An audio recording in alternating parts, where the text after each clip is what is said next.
Welcome back to the Deep Dive. Usually when we sit down at this table, we are looking outward. Outward at the world. Right. We're tearing apart a new piece of technology, or we're dissecting some massive geopolitical shift, or we're looking at the history of a civilization. We spend all our time looking at the things we build and, the things we destroy. But today, we are turning the lens 180 degrees. Exactly. Today, we are looking at the lens itself. We are exploring the physical architecture of how you, specifically you, the listener, perceive reality. We are looking at the canvas of the mind. The canvas of the mind. I mean, that's just a beautiful image. And I want to start this deep dive by tapping into a specific feeling. A feeling of friction. Yes, exactly. You know that specific sensation when you are trying to learn something brand new? Like maybe you're 40 years old and trying to learn a new language, or you're trying to figure out a really complex piece of coding software for work. It is exhausting. It physically hurts. It feels like your brain is literally grinding gears. Yeah. And I think for a long time I just assumed that was a mental block. That friction you are describing, that is not a metaphor. It is a very specific biological signal. Right, because I think for a lot of us we have this default assumption. I mean, it's the assumption I certainly grew up with, that the brain is this static thing. The machine metaphor. Yeah, the machine. You're born, your brain grows for a bit, you hit 25, and then the cement is dry, the house is built. You simply reside inside it. Exactly. You have the brain you have, and for the rest of your life, you're basically just moving the furniture around inside it. It is the prevailing metaphor of our age. We think of ourselves as computers. You have your hardware, the brain, and you have your software, your thoughts. So if you want to learn French, you install the French software. Correct, but the hardware, the motherboard itself, the assumption is that it does not change. But the massive stack of research we have in front of us today suggests that metaphor is Completely wrong. Dangerously wrong. dangerously wrong, which is a strong way to put it. But once you read the sources, it makes total sense. We're covering neurobiology, evolutionary psychology, trauma intervention. Think about the computer metaphor for a moment. A computer does not physically grow new circuits because you asked it to solve a hard math problem. No, it just gets hotter. It gets hot, it uses more power, but it does not rewire its own motherboard because you downloaded a large file. The brain, however, does exactly that. And that is the hook for today's deep dive. We want to give you a clear overview right at the top. We are exploring this central paradox. The brain is not a machine, it is a landscape. It is a living, restless ecosystem. It is constantly eating itself and rebuilding itself based on what you do every single day. And this landscape is capable of profound change. But the crucial point, the thing we're going to keep coming back to today, is that this change is completely neutral. It does not care if you are building a cathedral or a prison. Which is honestly a terrifying thought. So here is the roadmap for this deep dive. We are going to explore this landscape in detail. We're going to look at the nuts and bolts of how a thought actually becomes a physical structure in your head. The neurobiological architecture. Right. Then we're going to look at how technology is physically changing us right now. We're going to look at why our brains are actually wired to believe conspiracy theories. A fascinating application of evolutionary hardware. Truly mind-blowing stuff. And finally, we're going to look at interventions. How we can hack this system to heal trauma or boost intelligence. But we have to start with the history, right? Because the medical field didn't always know this. No. In fact, for a very long time, the scientific consensus was grim. To understand the shift, we must go back to the turn of the 20th century, to Santiago Ramon y Cajal. The guy they call the father of neuroscience. Indeed. Brilliant man. He was the one who really mapped the neuron for the first time. Before him, people looking through microscopes thought the brain was just a continuous mesh, a soup of tissue. A solid block of jelly. Yes, but Cajal saw the individual cells, the distinct neurons. But despite his brilliance, he issued what science historians now refer to as the harsh decree. The harsh decree. Yeah. It sounds like a title from a fantasy novel. Or a death sentence. For patients with brain injuries, it felt very much like a sentence. Cajal believed that the extreme complexity of the adult brain was also its downfall. Because it was too specialized. Precisely. He believed that in the adult center, the nerve paths are something fixed, ended, immutable. He wrote a very famous line. He said, "Everything may die, nothing may be regenerated." Wow, so once you're an adult, that's it. If you get into an accident and damage a part of your brain, it's just gone forever. Yeah. If you want to radically change your habits, too bad, the cement is dry. That was the dogma. It stood for decades. The brain was viewed as a finished product, a slowly degrading asset. You simply lost cells as you aged until the end. But science is usually just a very slow process of realizing we were wrong about everything. It's a slow erosion of certainty, yes. There were early dissenting voices. In 1890, William James had already hinted at the concept of plasticity in the nervous system. Just sort of philosophically guessing that it must exist. Yes. And later, in 1948, Jerzy Konorski officially coined the term neuroplasticity. But it was Donald Hebb in 1949 who truly gave us the mechanism. And this is the famous phrase that anyone who has taken a Psychology 101 class has heard, right? Neurons that fire together wire together. That is the popular paraphrase, yes. The actual biological mechanism is far more elegant, but the sentiment holds true. So what is the actual mechanism? When two neurons communicate repeatedly, the physical connection between them strengthens. The metabolic cost of sending that specific signal decreases over time. It becomes easier for them to talk to each other. It becomes a highway.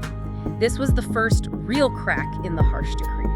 It suggested that the architecture of the mind is entirely dependent on its activity. And now, based on the research we're looking at, we know that plasticity isn't just about learning a new fact. It's a massive physical reconstruction project, especially when we talk about post-injury context. It is not simply getting better, it is biological engineering. Yeah, the sources talk about the 3 phases of plasticity. I want to dig into this because it shows how active the brain really is. If someone suffers a stroke, what actually happens in those first 48 hours? It is a chaotic process. The first 48 hours are primarily destructive. You have cell death, the loss of cortical pathways, the brain is flooding with toxicity from the injury. It is a blackout. So the initial phase is just damage control. Exactly. But then, in the following weeks, the true plasticity begins, the recruitment phase. The brain shifts from a depressed inhibitory state to a highly active excitatory one. It's waking itself up. Support cells rush into the damaged area. We begin to see new synaptic connections being forged. The brain is actively looking for a way around the dead tissue. And the third phase. The sources say this takes weeks to months. That is axonal sprouting. Axonal sprouting. I love that term. It sounds like a garden. It is very similar. The neurons literally extend new cables. The architecture remodels itself to bridge the gaps. This is the brain refusing to accept the dead end dictated by the harsh decree. Okay, so if that's the emergency repair crew coming in after a disaster, what about the day-to-day? Because I think that's what you, listening right now, are most curious about. You aren't recovering from a stroke, hopefully, but you are trying to change habits. What is the physical mechanism of a thought? We must distinguish between 2 major mechanisms here. First, there is neuronal regeneration. This includes collateral sprouting and neurogenesis, the literal growth of new cells or branches. And the second? Functional reorganization. Reorganization, like moving the furniture we talked about earlier. More like repurposing an entire wing of the house. We see this in concepts like equipotentiality and vicariation, where a completely different part of the brain takes over a lost function. And the most extreme example of this in the literature is a hemispherectomy. Yes, it is a radical surgical procedure. That's where they literally remove half of the patient's brain, right? Half of the cortex, yes. It is usually performed to stop catastrophic, life-threatening seizures in children. You would assume that removing half the brain would leave a person with half a mind, half a personality, half of their motor function forever. It is a logical assumption. But in young patients, the remaining hemisphere can radically reorganize itself. It simply takes over the functions of the missing half. The spatial maps are completely redrawn. That is just unbelievable. It's like losing your left arm and your right arm just deciding, okay, I'll type on the left side of the keyboard too. I'll do both jobs now. In a macro sense, yes. But on the micro level, the level of your daily thoughts and habits, we are talking about synaptic plasticity. This brings us to the foundational work of Bliss and Lomo in 1973. Right, their discovery of long-term potentiation.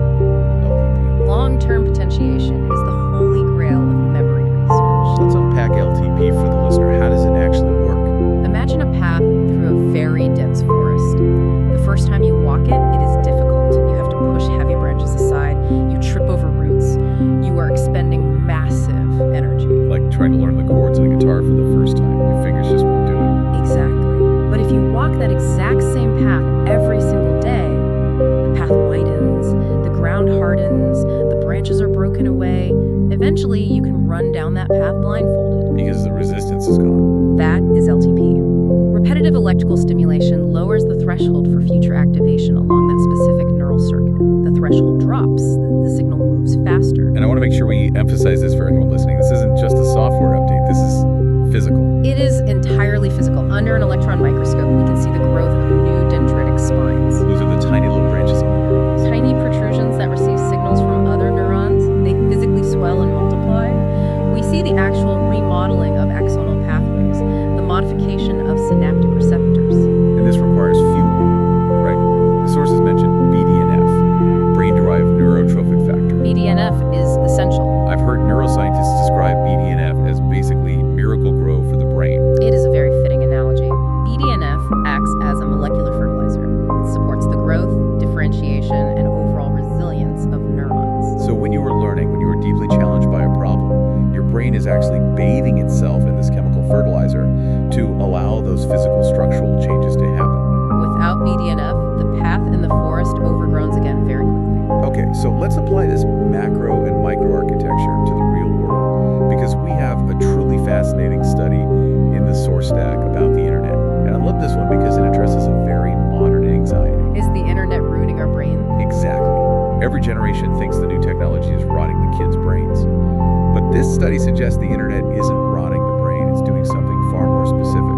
It is actively reshaping the neural architecture. This is the net naive versus net savvy study. It offers an incredibly precise look at how technology dictates functional reorganization. So, set the stage for us. Who were they actually looking at in this experiment? The researchers took 24 adults. The demographic is important here. They were aged 55 to 76, middle-aged to older adults. Not digital natives, not kids who grew up with iPads. No, they divided them into two groups. Group A was net naive. They had very minimal prior internet experience. Group B was net savvy. They had extensive daily experience navigating the web. And they put both groups into an fMRI scanner to watch their brains work in real time. They did, and they gave them two distinct cognitive tasks to perform while in the scanner. The first task was simply reading text on a screen, much like reading a traditional book. Okay. And the second The test? second task was performing an active internet search, using a search engine to find specific information. So what did the scans show? Did the net savvy people just have better brains? Not inherently. When performing the first task, reading the text, both groups looked essentially identical. The standard language, memory, and visual regions lit up.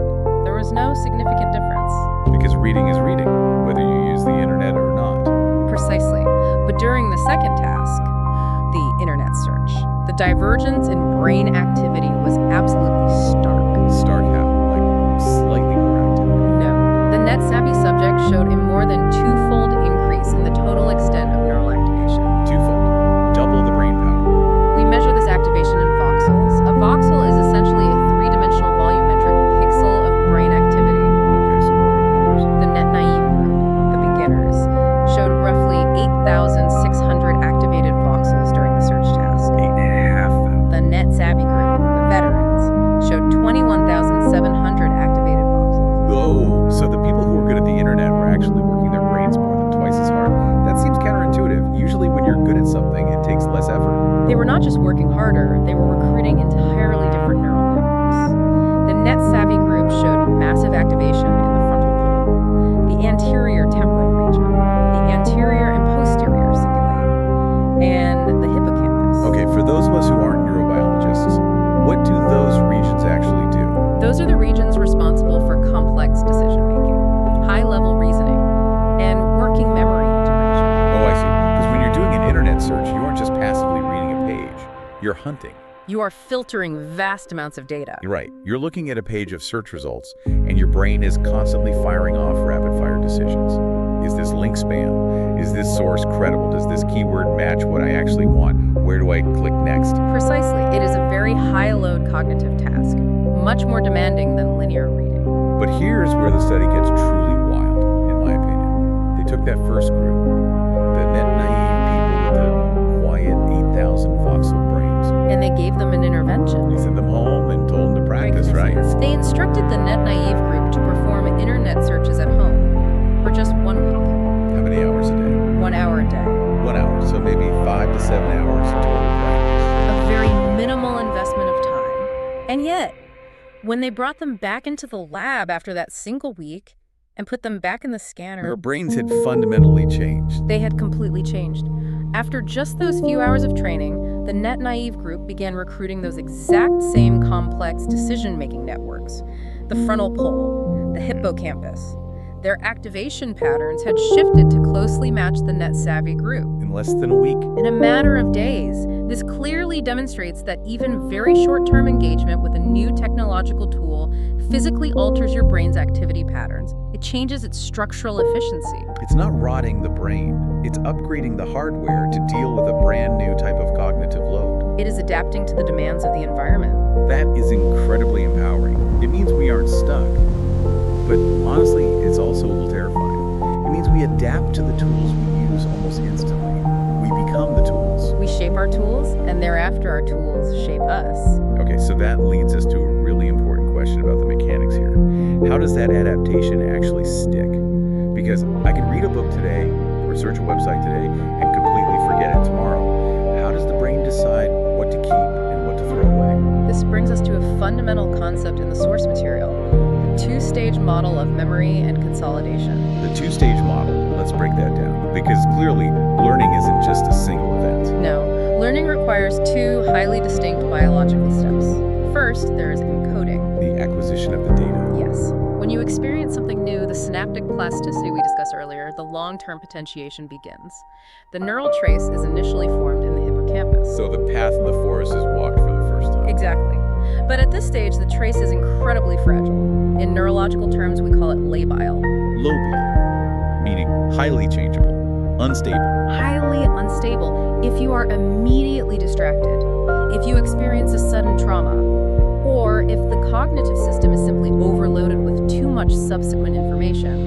That trace can completely wash away, degrades. So to make it permanent, to actually pave that path, you need the second stage. You need consolidation, and this is where the critical function of sleep enters the equation. Magic of sleep. We hear about it all the time. The mechanics are fascinating. What does the brain actually do? The physical strengthening and, importantly, the targeted weakening of specific neural connections occurs predominantly while you are asleep, specifically during REM sleep and deep slow-wave sleep. So the brain is offline, but it's actually doing the heavy lifting of organizing the files. It takes the raw, chaotic data of your waking hours, the noise, and it actively reorganizes it. It replays the neural firing patterns from the day. It integrates the new information with your pre-existing cognitive architecture. It stabilizes the labile trace. So if you're a college student and you pull an all-nighter to study for a massive exam, that is actually counterproductive. Yeah. Because you're entirely skipping the save button. It is deeply counterproductive. You are constantly filling the temporary buffer with new encoding, but you are refusing to let the system write that data to the permanent hard drive. Eventually, the buffer overflows. The data is overwritten and lost. Now, you mentioned the word overloaded just a moment ago. I want to pivot and talk about cognitive load. Because according to our deep dive research, this seems to be the ultimate limiter on how much we can actually change our brains. It is the governing dynamic. To understand this, we use the inverted U relationship. The inverted U. Let's map this out for the listener. Imagine a graph shaped like a hill, or an upside-down letter U. A bell curve, yes. Let us look at the far left side of that curve, the bottom of the hill. That represents underload. This is when a task is just way too easy. Yes. There is insufficient challenge. Because there is no struggle, the molecular cascades we discuss, the release of BDNF, are simply not activated. So, lying on the couch watching a mindless reality TV show you've seen 100 times. Correct. The brain is drifting. There is zero structural change occurring. Now travel all the way to the far right side of the curve, the opposite extreme. Excessive cognitive demand. If a task requires more than roughly 75% of your total cognitive capacity, it triggers an entirely different biological mechanism. It triggers a stress response. The fight or flight system kicks in because the brain thinks it's failing. The system is flooded with cortisol. And cortisol is bad for neuroplasticity. In high acute doses during learning, it heavily impairs plasticity. It degrades the integrity of the neural networks. The prefrontal cortex, your logical processing center, begins to shut down. You panic, you freeze up, like staring at a math test that is way beyond your level and your mind just goes totally blank. Precisely. So to achieve actual plasticity, you must find the peak of the hill, the middle ground. Optimal load. Moderate, sustained challenge. Roughly 50 to 70% of your maximum capacity. This is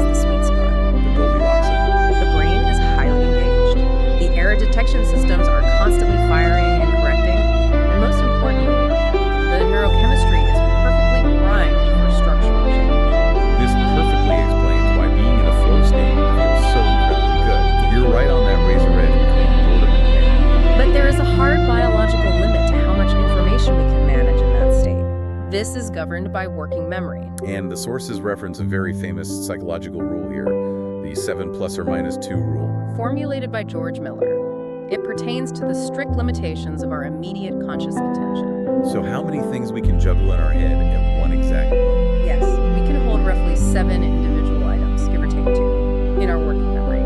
The conductor of this cognitive orchestra is a region called the dorsolateral prefrontal cortex, the DLPFC. The DLPFC is the conductor. Okay. I like that image. As the cognitive load increases, as you add more items to juggle, the DLPFC works harder. It activates more intensely than an fMRI scan. But it can't scale. It cannot. Once you hit that strict capacity limit, that crunch point of 7 items, the activation sharply drops off. The conductor drops the baton, the music stops, the juggling balls fall on the floor. The system collapses under the load. Okay, I want to take this idea of working memory limits, this very specific biological bottleneck, and pivot to something incredibly surprising in our source material. I believe you were referring to the Tetris effect. Yes, Tetris, the classic video game with the falling blocks. But we aren't just talking about the phenomena where you play it for hours and then see blocks falling when you close your eyes to sleep. No, we are talking about utilizing Tetris as an acute medical intervention for severe psychological trauma. When I read this in the notes, it completely blew my mind. How does a video game treat trauma? It is a brilliant, highly targeted application of something called interference theory. To understand why it works, we have to revisit that 2-stage model of memory, specifically that fragile, labile window of encoding. Right. We mentioned earlier that there's a window before the memory is saved. How long is that window typically? In the context of traumatic events, researchers estimate the consolidation window remains open for approximately 6 hours post-event. 6 hours. That is a critical countdown clock. It is. When a truly traumatic event occurs, a horrific car crash, a physical assault, a combat situation, the initial memory trace is not instantly fixed into a narrative. It's not filed away yet. It is floating in the encoding phase. And during this phase, the memory is primarily high-resolution, sensory, and highly visceral data. It's raw sensory input. The sound of the glass breaking. The visual of the oncoming headlights. Ideally, under normal circumstances, over time and sleep, that raw sensory data integrates. It degrades in its raw intensity and becomes a semantic narrative. Because the story you can tell, like I was in a terrible crash, it was incredibly scary, but it is over now and I am safe. Exactly. But in individuals who develop PTSD, that natural consolidation process fails. The memory does not integrate. It remains stuck. It stays as raw, high-res data. It remains a sensory flashback. When triggered, the brain experiences the raw visual and auditory data as if it is happening in the present moment. So where does playing a video game fit into this 6-hour countdown? The theory rests on the fact that the brain has strictly limited cognitive resources for visuospatial processing. You only have so much bandwidth to visualize shapes and spaces in your mind's eye. This is the 7 ± 2 rule again. The bottleneck. Exactly. The visual scratch pad of the brain is very small. If, within that critical 6-hour labile window following a trauma, the patient is given a highly demanding visuospatial task, like playing Tetris. And Tetris is purely visuospatial. You're constantly rotating blocks, calculating space, anticipating the next shape. It takes all your visual focus. You are intentionally hijacking the visual scratch pad. You are clogging the bandwidth. Oh, wow. I see where this is going. The brain is desperately trying to consolidate and save the high-resolution visual data of the trauma, the headlights, the breaking glass. But at the exact same time, the patient is forcing the brain to process the rapidly falling Tetris blocks. The brain simply cannot process both high-load visual tasks at the same time. It cannot. The Tetris blocks actively interfere with the consolidation of the trauma imagery.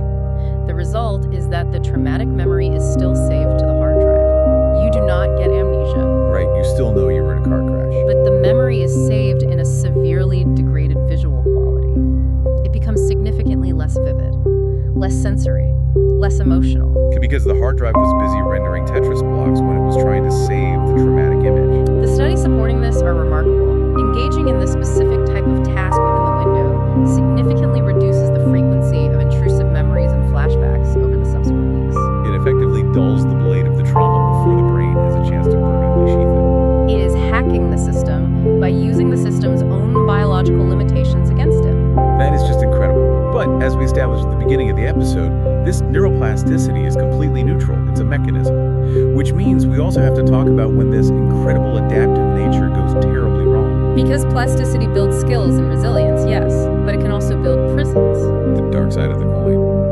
Maladaptive plasticity. Maladaptive plasticity occurs when the brain adapts to a toxic or negative environment so efficiently that it becomes trapped in that state, even when the environment changes. So it's doing its job too well. Chronic stress is the prime clinical example. If you are subjected to constant, unending stress, an abusive household, extreme poverty, a high-threat environment, your brain efficiently rewires itself to become better at surviving stress. Which means getting really, really good at being anxious all the time. The amygdala, the deep brain threat detector, physically grows and becomes hyperreactive. Meanwhile, the prefrontal cortex, the area responsible for rational thought and calming the amygdala down, physically shrinks. The dendritic retraction we talked about. Massive spine loss in the prefrontal areas, you lose the biological brakes, you become permanently hypervigilant. And this concept of ancient hardware malfunctioning in the modern world leads us to one of the most fascinating deep dives in our entire source stack. The neuroscience of conspiracy theories. Yes. Because culturally, we usually dismiss conspiracy theorists as, just crazy or deeply illogical or uneducated. But the evolutionary psychology research suggests that this way of thinking is actually a core feature of our brains.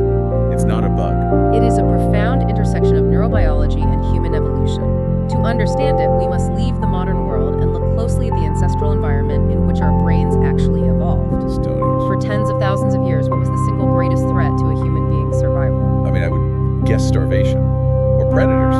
Saber-toothed tigers. Those were significant threats, certainly. But the most complex, unpredictable, and deadly threat to a human being was other human beings. Other tribes. Specifically, hostile coalitions. Other groups of humans organizing to take your resources.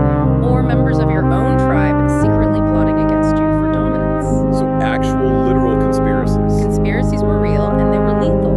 Anthropological data suggests that in some hunter-gatherer societies, up to 30% of adult male deaths were directly due to coalitional violence. 30%. Almost a third of the men were killed by organized groups of other men. That is a staggering statistic. It was a brutal, constant reality. Therefore, natural selection heavily favored individuals who were highly suspicious, individuals who could detect a hidden pattern of threat before it materialized. This is what the sources call the adaptive conspiracism hypothesis, the idea that paranoia kept you alive. Exactly. We have a deeply integrated, evolved cognitive system designed specifically for this.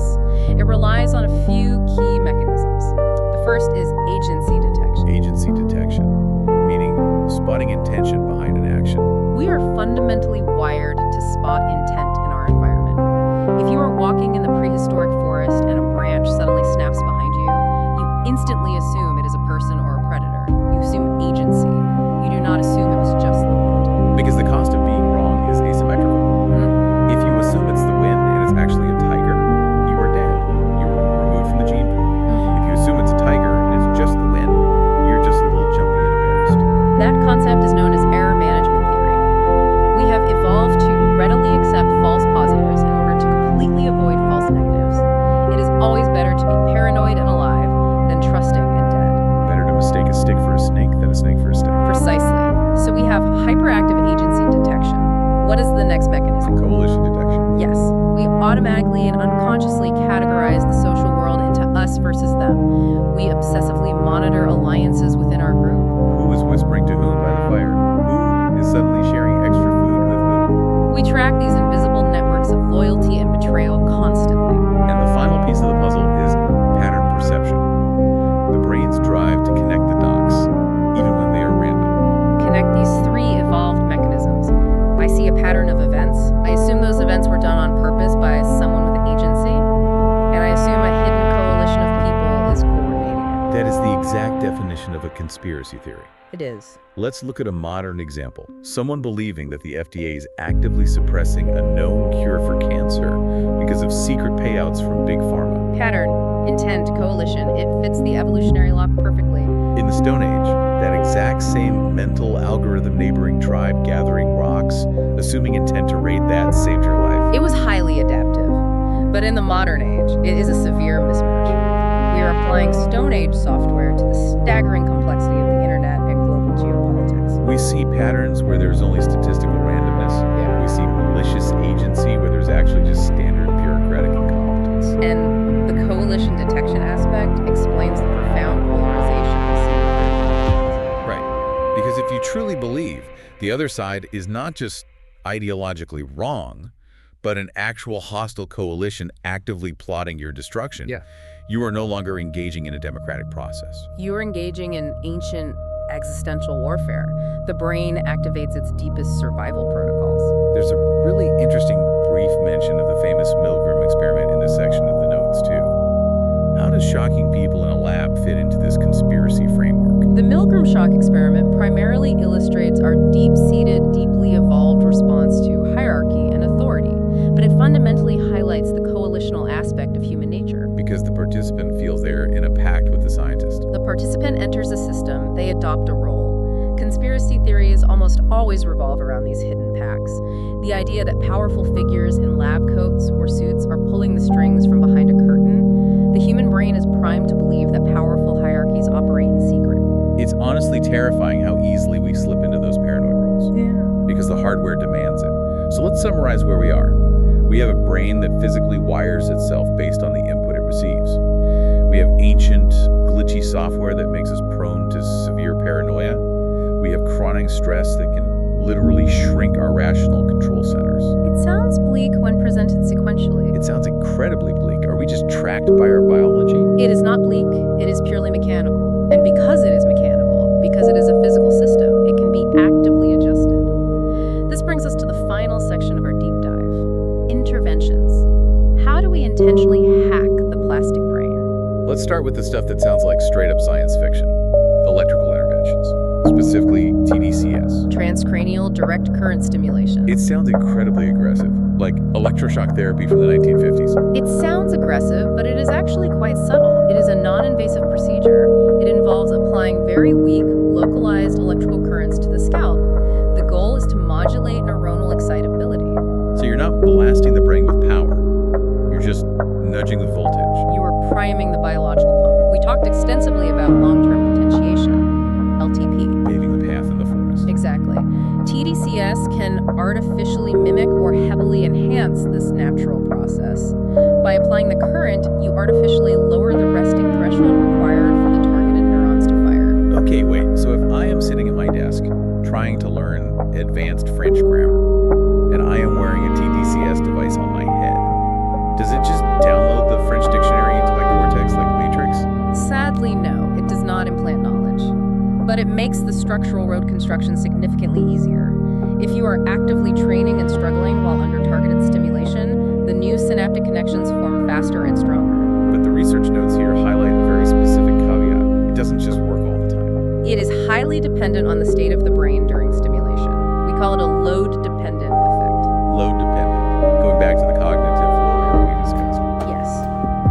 The electrical intervention works best when the cognitive system is under heavy strain, high cognitive load. If the task you are doing is easy, applying the electricity adds almost zero value. Because the brain doesn't need the help. But if you are at the crunch point, if your dorsolateral prefrontal cortex is struggling to manage the demand of the complex task, TDCS can provide the exact energetic boost needed to maintain optimal performance without slipping into the overload phase. It's like having a spotter at the gym when you're pushing a really heavy weight up the hill. It just helps you get over the sticking point. That is an accurate analogy. Clinical studies consistently show significant improvements in working memory capacity, sustained attention, and overall learning speed when paired with high-load tasks. And speaking of working memory, there's this incredible concept we need to cover before we finish. Fluid intelligence. A historically controversial metric. Because I always thought, and I think most people think, that your IQ is fixed. You're born with a certain processor speed, and you have what you have. That was the entrenched scientific view for a century.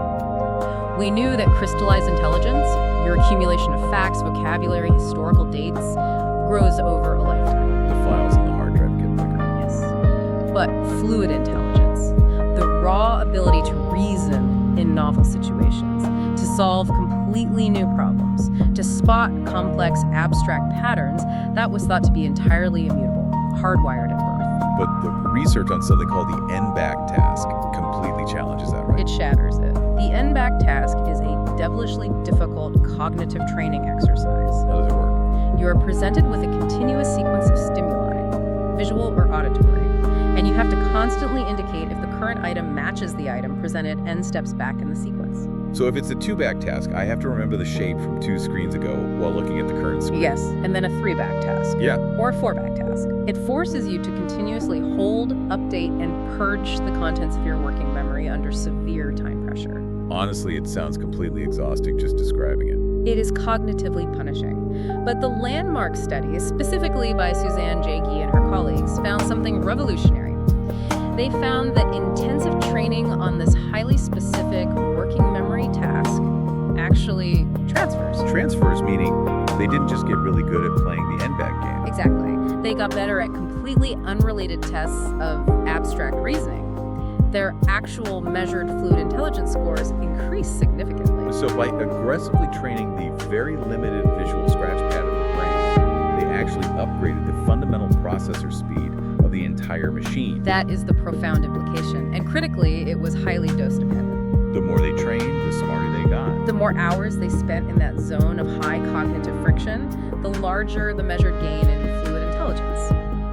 This suggests that the core processing power of the human brain is highly plastic, but only if you relentlessly push it to its absolute limits. That brings us right back to the inverted view. You have to be sweating, cognitively speaking. Comfort is the biological enemy of plasticity. Man, comfort is the enemy of plasticity.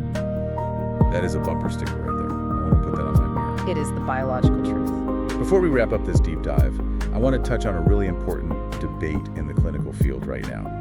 The debate around PTSD treatment. Because we talked about Tetris, which is an acute intervention. You do it right after the car crash. But what about complex PTSD? What about trauma that happened years or decades ago? This is a highly contentious and rapidly evolving field of psychiatry. For decades, the old standard of trauma treatment was the phase-based approach. Your phase-based approach, what are the phases? Phase 1 is entirely focused on stabilization, teaching the patient grounding techniques, coping mechanisms, ensuring absolute psychological safety. Phase 2, which comes much later, is the actual memory processing, accessing the trauma. Okay, on the surface, that sounds completely logical and compassionate. Yeah. You're too fragile right now. First, we must teach you to cope with the symptoms. Only when you are strong enough can we open the dark box of the actual trauma. It is a deeply compassionate logic. But modern neurobiological critics argue a different point. They argue that prolonged stabilization often simply becomes systemic avoidance. Because they never open the box. Patients can spend years, even decades, trapped in phase 1. They are actively managing their daily symptoms, yes, but they are entirely failing to rewire the maladaptive architecture at the root of the disorder. So what is the new consensus in the literature? It is shifting toward highly personalized, direct approaches. The new framework demands treating the specific neural adaptations the individual patient has undergone. Treating the wiring, not just the symptom. Yes. If the patient has developed a severely maladaptive fear response, we target the fear extinction pathways directly. If they suffer from severe dissociation, we target the specific networks regulating presence. We do not apply a blanket wait-and-see stabilization policy. Because if you wait and see, the brain is still wiring itself. We must recognize the fundamental rule. The brain changes based exclusively on what it does. If the brain's primary activity is aggressively avoiding the traumatic memory, it heavily strengthens the neural pathways of avoidance. It gets better at hiding. Precisely. The avoidance becomes the hardened path in the forest. So facing it, under the right clinical conditions, is literally the only biological way to rewrite it. To rewrite the corrupted code, you must first access the file. Wow. We have covered a truly massive amount of ground in this deep dive. From the harsh decree of Cajal over a century ago to the literal firing neurons mapped by Hebb. From the physical alterations caused by a simple internet search to the ancient evolutionary paranoia driving modern conspiracy theories. And the electrical currents and extreme working memory tasks that can actually help us rebuild our own hardware. It is a vast and complex landscape. So as we pull back, if we look at this entire picture we've painted today, what does this all actually mean for the person listening right now? The person sitting in traffic or at their desk, dealing with their own daily cognitive load? It means that you must accept a profound biological reality. Your brain is an experience-dependent microscopic level of the dendritic spines, all the way up to the macro level of your political worldview. It is constantly, relentlessly reshaping its own physical structure based entirely on what you do, what you look at, and what you fear. We are the architects of our own minds. We are, but the tragedy is that we are almost always absentee architects. We passively let the external environment build the house for us. We let the social media algorithm, or the chronic stress at work, or the unexamined trauma lay the bricks of our reality. And the ultimate paradox we've uncovered today is that this amazing superpower of plasticity is completely neutral. It has no moral compass. Wow. It will permanently build a highly adaptive skill just as happily as it will build a crippling neurosis. It will build a net-savvy, efficient processor just as easily as it will build a deeply paranoid conspiracy theorist. The underlying biological mechanism is exactly the same. The only difference is the input. The difference is entirely the input. So the final provocation for this deep dives, really, is a fundamental question of agency. If the brain physically rewrites itself based on the input it receives, then the single most important choice you make every single day is simply this. What is the input? What cognitive load are you willingly accepting today? What specific patterns of thought are you repeatedly feeding into the machine? The question is no longer, is my brain permanently fixed? We know it is not. Right, the harsh decree is dead. The only question that matters now is, what exactly am I building with it today? I think I am personally going to be thinking about that for a very long time. Especially the next time I instinctively pick up my phone to scroll or decide to back away from a difficult, frustrating task. As you should. Every single cognitive choice leaves a permanent physical trace. I want to start today with a question that I think it haunts a lot of us, especially as we move past our 20s. It's this quiet, nagging feeling. Have you ever felt, just stuck? Stuck. Yeah. Like the concrete has set, you try to learn a new language and you try to change a deep-seated habit, or maybe you just want to react differently to stress at work, and you hit this absolute wall. And in that moment of frustration, there is this old dusty saying that just creeps into your mind. You can't teach a cool dog new tricks. It's a very pervasive fear, isn't it? It really is. It's the fear that our biology is finished, that the window for becoming a different, better, sharper version of ourselves has just closed completely.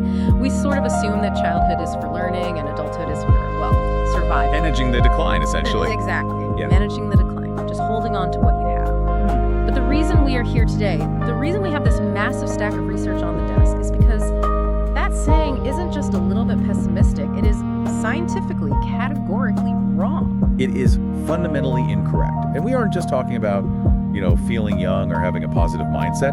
We are talking about the hard science of neuroplasticity. And I know that word gets thrown around a lot. It's a massive buzzword right now. Oh yeah, every wellness app and brain game uses it in their marketing, right? But today, we are going to go much, much deeper than the marketing copy. We're going to look at the actual mechanics. The nuts and bolts. We are going to unpack how a thought, literally something immaterial, becomes a physical structural change in your head. We're going to look at how the brain actually rewires itself in response to trauma, to technology, and even to the way we sleep. And we have a really fascinating mix of sources for this deep dive. We are pulling from research on cognitive load theory, we have papers on evolutionary psychology, we've got insights from the Huberman Lab, and some incredible studies from UCLA psychiatry regarding digital technology. We're even going to talk about how the video game Tetris might act as a medical intervention. It's quite a diverse stack of papers. But the thread connecting them all, the absolute core of this, is the concept of malleability. The brain is not a static organ. It's a dynamic, living process. It is constantly remodeling itself. So let's start with the history, because I think to really appreciate the revolution we're living through right now in neuroscience, we have to understand the dark ages we just came out of.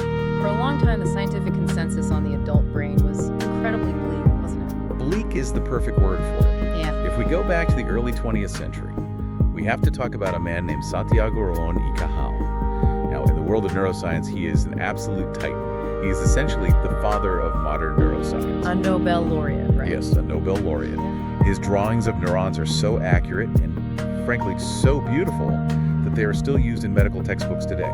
He was a genius. But he got one really big thing wrong. He did. He issued what is now known in the field as the harsh decree. The harsh decree. It sounded like a sentence from a judge. It essentially was a life sentence for the adult brain. Cajal looked at the nervous system, And he saw how immensely complex it was, and he concluded that once development was finished, once you hit adulthood, that was it. The window was shut. He famously wrote, "Everything may die, nothing may be regenerated." Nothing may be regenerated. Wow. That was the absolute dogma. He believed that the neural hardware was fixed, ended, and completely immutable. You could lose neurons, obviously, through aging, through injury, through drinking, but you could never grow new ones.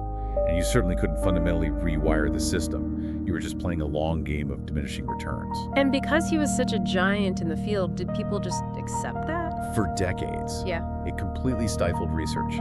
If you were a young scientist in the 60s or 70s and you suggested that the adult brain could change its physical structure, you were laughed out of the room. It was career suicide. It wasn't until the late 20th century and really accelerating to the 2000s with better imaging technology like fMRI that we realized Kachal was wrong on this specific point. So let's define the new reality for the listener.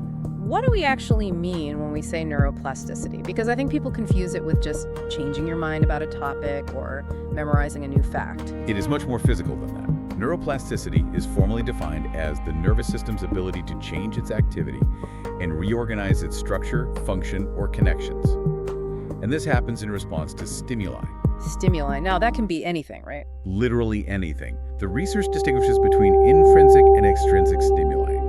Extrinsic is the outside world. So you move to a new city and have to learn the subway map, you start playing the piano, you get into a car accident. Those are all extrinsic forces that force the brain to adapt to survive. And intrinsic, what does that look like? Intrinsic is what happens inside you.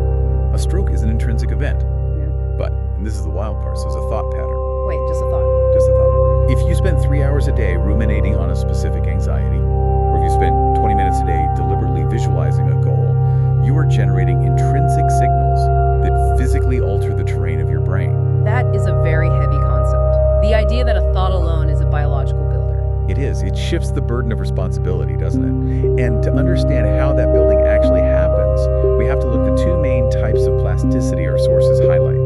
We have structural plasticity and functional plasticity. Let's break those down. I always like to think of it as software versus hardware. That is a really great analogy. Functional plasticity is the software update. It's about efficiency. It's about synaptic strength. It asks the question, how easily can one neuron talk to another? So if I meet someone new at a party and I repeat their name 5 times in my head to remember it, that is functional plasticity in action. You are temporarily sensitizing that specific neural connection. You are making the synapse, the tiny gap between the neurons, more efficient at passing the chemical signal. This can happen relatively quickly. but structural plasticity, that's the hardware upgrade. Exactly. Structural plasticity is physically changing the machinery. We are talking about macroscopic changes in gray matter volume. We are talking about the integrity of the white matter tracks, which you can think of as the high-speed fiber optic cables connecting different lobes of the brain. And actual growth of new parts. Yes. The sources detail the growth of what we call dendritic spines. So imagine a tree. The main body of the neuron is the tree. The dendrites are the branches where the tree receives signals from other trees. Structural plasticity involves growing brand new twigs on those branches. Those are the dendritic spines to create new contact points. You are literally building more receivers to catch more information. This brings us to a really key concept mentioned in the research. It's a phrase a lot of people might actually know. Neurons that fire together are wired together. Yes, the Hebbian principle. Donald Hebb proposed this back in the 1940s, but the actual biological mechanism behind it was truly fascinating. In the literature, it's called long-term potentiation, or LTP. Let's unpack LTP, because from the reading, this seems to be the fundamental unit of learning itself. It really is. Imagine you are walking through a very dense forest. You want to get from point A to point B. The very first time you try to do it, there is no path. You are hacking through thick vines, you are stumbling over roots, you are getting scratched up. It is slow, and it is exhausting. That's exactly what it feels like when you try to learn something completely new, like a complex new piece of software at work or a new language. It feels like pure resistance. Exactly. That mental resistance is the neural signal, literally struggling to find an efficient pathway. But if you walk that exact same path through the forest every single day, what happens? Well, the underbrush starts to die back. The dirt gets packed down by your boots. The path widens. Yeah. Eventually it becomes a clear dirt road. Then maybe a paved road. Then a multi-lane highway. That is long-term potentiation. Repetitive stimulation lowers the threshold for future activation. let's pave it to save energy. Precisely. And this happens at the molecular level. When a synapse is used repeatedly, the receiving neuron physically changes itself. It pushes more receptors up to the surface. Specifically, we're looking at NMDA receptors and AMPA receptors. It's like the neuron is putting out more chairs on the lawn to catch the chemical messengers. So the next time even a whisper of a signal comes down the line, the receiving neuron hears it as a shout. And there are specific chemical players involved in this construction project, right? The sources keep mentioning something called BDNF. Yes, brain-derived neurotrophic factor. In the scientific literature, it is often described as a fertilizer for the brain, but I actually like to think of it as Miracle-Gro. BDNF is a protein that supports the survival of existing neurons, but crucially, it encourages the growth and differentiation of new neurons and synapses. When you engage in neuroplastic activities, and especially when you exercise, which we'll get to, you are flooding the brain with BDNF. We also have to give some credit to the supporting cast here. We always talk about neurons, but the sources mention astrocytes. Now, I remember learning in high school biology that glial cells were just glue. That is literally what glia means in Greek, glue. For a long time, the consensus was that they just held the brain together so the neurons didn't flop around in the skull. But we were so wrong. Astrocytes are these incredible star-shaped glial cells, and they are not just passive packing peanuts. They are the stage managers of the brain. Stage managers, how so? They wrap themselves around the synapses. They regulate the chemical environment perfectly. They actually determine when a connection should be strengthened or when it should be pruned away. They actively orchestrate synaptic plasticity. You cannot have effective learning without these cells actively managing the construction site. Now, here's where the research gets really controversial. We talked about Cadell saying nothing may be regenerated, but our sources discuss adult neurogenesis, the birth of brand new neurons in an adult brain. Yes, this is still a subject of intense, sometimes heated debate in the field, but the general consensus is definitely shifting. We have strong evidence suggesting that neurogenesis does occur in the adult human brain.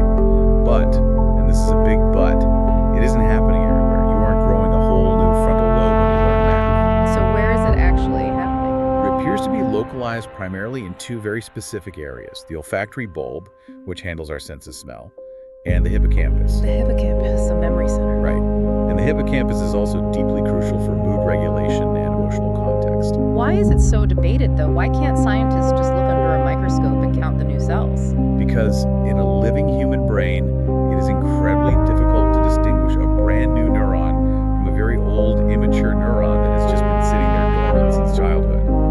The chemical biomarkers are tricky, but the functional implication of this is just huge. If we can reliably grow new neurons in the memory center, that opens up incredible possibilities for treating things like severe depression, PTSD, and age-related cognitive decline. Speaking of decline and damage, we have to touch on recovery. Because neuroplasticity isn't just about learning, it's about healing. The sources mention a term I had never heard before: diaskesis. Diaskesis is a fascinating clinical concept. Let's say a person suffers a stroke. A specific localized area of the brain is damaged due to lack of oxygen. You would naturally expect function to be lost directly in that specific area. But often, neurologists would see the loss of function in a totally different part of the brain, maybe on the complete opposite side, or deep down in the cerebellum, areas that absolutely weren't touched by the stroke itself. Why does that happen, like sympathy pains for the brain? In a network sense, yes. Diaskesis refers to a loss of function in a brain area simply because it is connected to the damaged area. It's a cascading network failure. Think of it like a major bridge collapsing in a huge city. Okay, I follow. The physical structural damage is isolated strictly to the bridge. But the traffic jam. That traffic jam happens 5 miles away in a residential neighborhood that looks perfectly fine, no structural damage at all, but it's now completely gridlocked because the traffic flow of the whole city is broken. That is diaskesis. So recovery from a brain injury isn't just about fixing the broken bridge. It's about the whole city learning to intelligently reroute the traffic. Exactly. And this brings us to two other terms in the research: vicariation and equipotentiality. This is essentially the brain's redundancy theory. If one specific part of the brain is damaged, another adjacent or even distant part can step up, rewire itself, and take over the lost function. The most extreme example of this in our source notes is hemispherectomy patients. I remember reading about this while prepping and just being absolutely floored. It is arguably the ultimate proof of the brain's radical plasticity. These are patients, usually very young children, suffering from severe, intractable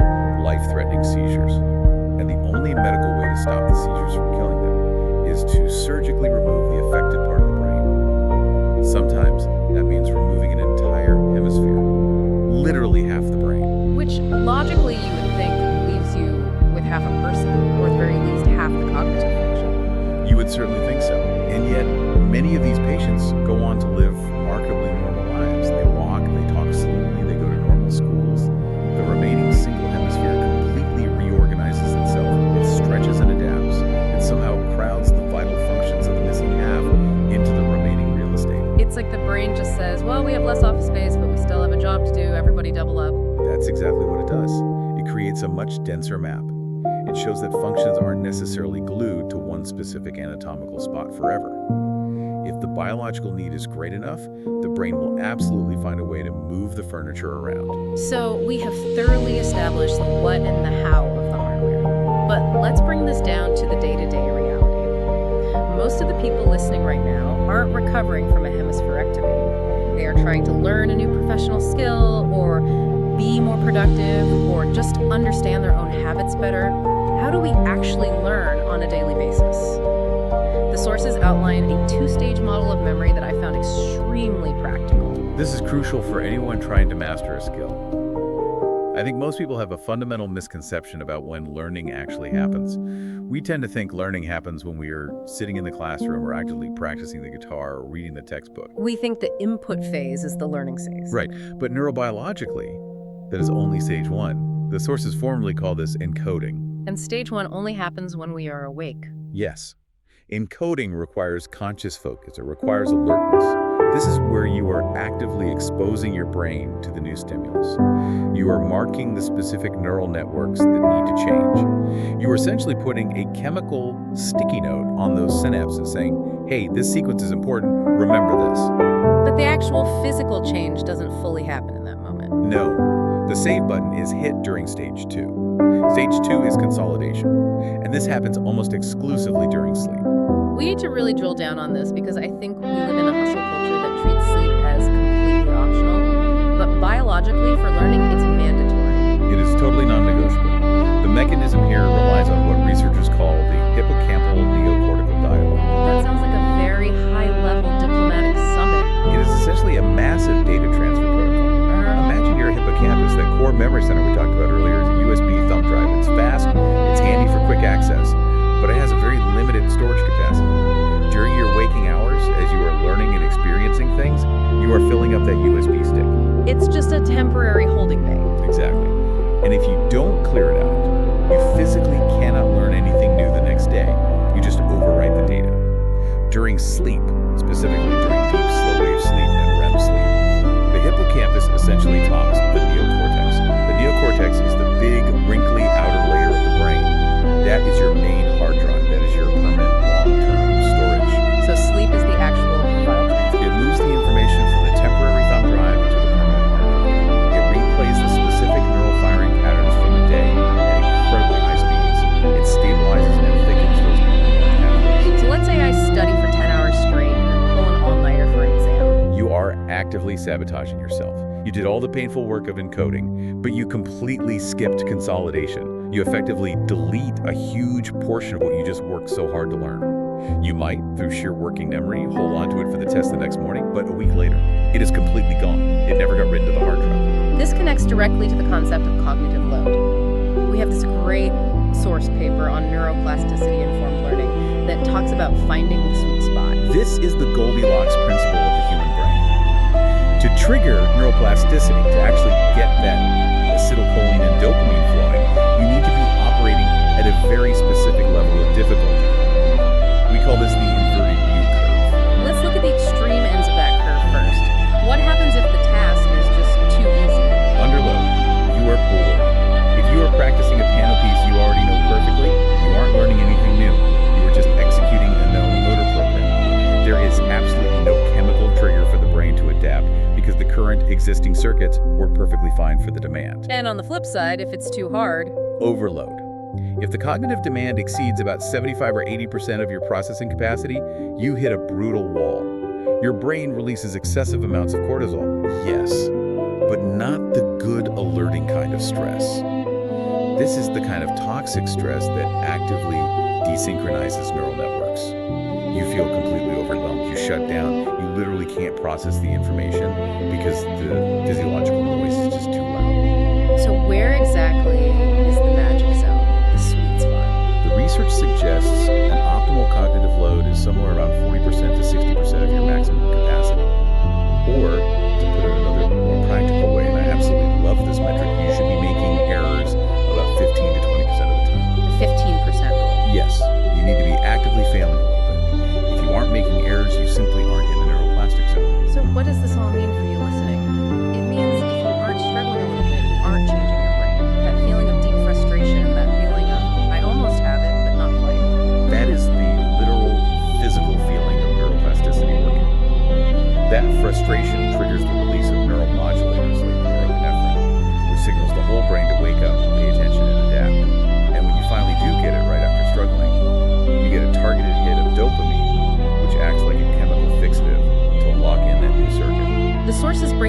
cognitive load into 3 distinct types: intrinsic, extraneous, and germane. I think this framework is incredibly helpful for people trying to design their own learning, whether it's coding or public speaking. It really helps you troubleshoot exactly why you aren't learning. So intrinsic load is the inherent difficulty of the material itself. Calculus is intrinsically harder than basic addition. That's intrinsic. You can't change that much. The topic is what the topic is. Extraneous load, then, is the stuff you want to aggressively eliminate. Yes. Extraneous load is pure distraction. It's a badly written textbook. It's a poorly designed PowerPoint slide with too much text. It's your phone buzzing on the desk. This wastes your highly limited working memory on things that do absolutely nothing to help you understand the core concept. And finally, germane load. Germane load is the good stuff. It is the productive, necessary effort you put into building schemas or mental models. It's the mental energy you spend connecting the new idea to things you already deeply understand. You want to maximize germane load while ruthlessly minimizing extraneous load, all while keeping the intrinsic load right in that sweet spot. It's a delicate balancing act. Yeah. And the part of the brain actively managing this traffic, keeping you focused, is the prefrontal cortex, right? Specifically, the dorsolateral prefrontal cortex, or DLPFC. It's essentially the main hub of working memory, is the CEO of the brain. Interestingly enough, as you become a true expert in something, your PFC actually works less. Really? I would have intuitively thought it works way more because the task is advanced? No, because efficiency looks like quiet on a brain scan. A novice's brain lights up like a Christmas tree on an fMRI because they are desperately recruiting every single cognitive resource to figure out the basic task. They are highly inefficient. An expert's brain, on the other hand, is streamlined. The pathway is perfectly paved. They don't need the heavy lifting, high-energy processing of the PFC anymore. They offload the task to older, more automatic parts of the brain. That makes a lot of sense. Now, I want to tightly pivot to how this plasticity plays out in our hyper-connected modern world. We have this fascinating study from UCLA Psychiatry about the internet. We usually hear this very doom and gloom narrative that the internet is rotting our brains. That is certainly the common cultural narrative. Google's making us stupid, screen time is toxic. But this specific study on net naive versus net savvy older adults found something completely surprising. Describe this setup for us. They took a group of older adults who had very little, almost zero experience using the internet, the net naive group, and they had them perform structured internet searches for just 1 hour a day for a single week. That's it. 7 hours total of exposure. 1 hour a day. I mean, that's nothing for most of us. We do that before breakfast. Right. But for them, it was a massive, novel, cognitive workout. They had to figure out search keywords, visually filter through varied results, ignore irrelevant ads, navigate the browser interface. It imposed a very high but manageable cognitive load. And the result, After just 1 week, their follow-up brain scans showed significant, measurable increases in neural activity in the frontal gyrate and the occipital cortex. The complex, multi-layered process of searching and rapid decision-making acted as a highly effective form of neural exercise. It actually improved their baseline decision-making and working memory. So for someone who isn't used to it, simply Googling a topic is actually a powerful cognitive workout. It creates a high germane cognitive load right within that neuroplastic sweet spot. However, the study also clearly noted that for the net-savvy group, younger people, or those who do it constantly, the brain activity was much lower during the same task. Because they were already efficient. The highway was already paved. Exactly, they had already adapted to the interface. And the sources strongly warn that passive internet use, like just mindlessly doom scrolling through a social media feed for hours, absolutely does not provide this benefit.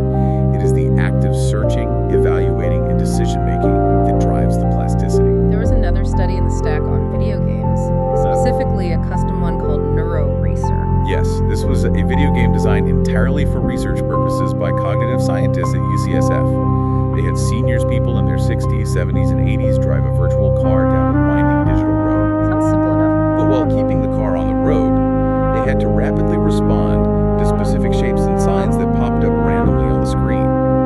It explicitly required multitasking, holding continuous attention on the driving task while simultaneously processing novel visual interrupts. Now, multitasking is usually much harder for older adults, right? The interference cost goes way up as we age. It does. It degrades performance significantly. But after training on this specific game for just a month, the seniors showed massive structural improvements. And here is the real kicker. Their performance on the multitasking game actually exceeded that of completely untrained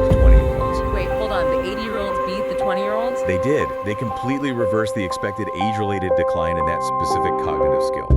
And importantly, the gains transferred to real life. Their general working memory and sustained attention improved in totally different tasks outside the game. And those cognitive gains lasted for 6 months without any additional training. It really shows that the cognitive decline we so heavily associate with aging isn't necessarily a strict biological inevitability. It's often just a result of disuse. Use it or lose it is very real. If you stop challenging the brain with novel, complex tasks, the machinery just gets rusty. But if you push it with the right kind of targeted challenge, it responds robustly at any age. Now here is where it gets really, really interesting in the research. We have to talk about Tetris. We all know the game, falling blocks, catchy music. But our sources ask, can a simple video game prevent PTSD? This is hands down one of the most innovative applications of cognitive science I have ever seen. It's not just about playing a game to relax, it's about precise timing and leveraging a very specific neural mechanism. How does it actually work? It rests on a psychological concept called the visual spatial sketchpad. This is a core component of your working memory that specifically handles visual and spatial information. Like a mental projection screen. Exactly. Now, when you experience a severe trauma, a horrific car crash, a violent event, combat your brain often encodes the memory of that event as highly vivid, intrusive visual images. These are the debilitating flashbacks people suffer from months or years later. But as we discussed earlier with the two-stage model, memory consolidation takes physical time. There is a window, roughly 6 hours post-trauma, where that memory is highly labeled. It's unstable. The cement of the memory hasn't dried yet. Right. The researchers found that if you have a patient play Tetris intensely during that specific 6-hour window, you are demanding 100% of their visual spatial sketchpad's processing capacity. You have to rapidly rotate the shapes, fit them together, track the colors. It is highly visually intense. So you are basically jamming the signal. You are creating direct cognitive competition for scarce resources. The brain simply cannot do both effectively. It cannot consolidate the high-definition visual trauma into long-term storage and simultaneously play Tetris. So the narrative memory of the traumatic event gets stored. It happened, but the visual intensity, the raw flashback quality is significantly dampened. So you remember the awful event, but it doesn't haunt you visually with the same visceral impact. Precisely. The clinical studies show it significantly reduces the later frequency of intrusive memories. It acts almost like a cognitive vaccine administered right after exposure. That is incredible. It is such a highly specific mechanism. It's not about doing talk therapy about the trauma immediately. It's about actively occupying the visual cortex so the trauma just can't set in as deeply. It connects right back to the idea of limited cognitive capacity. You are intentionally therapeutically overloading a specific circuit to prevent a maladaptive outcome. Moving from modern tech interventions to ancient wiring, we have a whole section in our source stack on conspiracy theories. Now, usually in the media we talk about this purely politically, but our sources take a strictly evolutionary psychology perspective. Right. We have to step back to really understand this phenomenon. We have to look at the human brain not as a flawless, truth-seeking machine, but as a ruthless survival machine. Why is the human brain so naturally susceptible to conspiracy theories? The adaptive conspiracism hypothesis suggests that a strong belief in conspiracies isn't necessarily a cognitive glitch or a sign of madness. It may actually be a deeply ingrained evolutionary adaptation. How on earth could being paranoid be adaptive? Think about our ancient ancestors. They lived in small, tight-knit tribes. The absolute biggest threat to their survival wasn't always lions or harsh weather. Very often it was other humans, hostile coalitions, groups of people actively plotting to raid your village, steal your resources, or kill you. So actual literal conspiracies were a frequent, everyday cause of death. Exactly. And this brings us to a crucial concept called error management theory. Imagine you are an early human walking through the savannah. You hear a sudden rustle in the tall grass. You have two basic choices. You can assume it's just the wind, or you can assume it's a tiger, or perhaps an enemy warrior waiting to ambush. If I assume it's a tiger and it turns out to just be the whim. You look a little silly to your friends. You waste a burst of adrenaline running away. That is what we call a false positive. The biological cost is very low. But if I assume it's just the wind and it actually is a tiger? That is a false negative. The biological cost is death. You are removed from the gene pool. Evolutionarily speaking, we are the descendants of the paranoid ones. We are the descendants of the people who consistently assume the absolute worst because they are the ones who survive to reproduce. So we inherited a brain that is hardwired to detect hidden patterns and threats, even when they aren't actually there. And this repurposes specific, everyday cognitive mechanisms, right?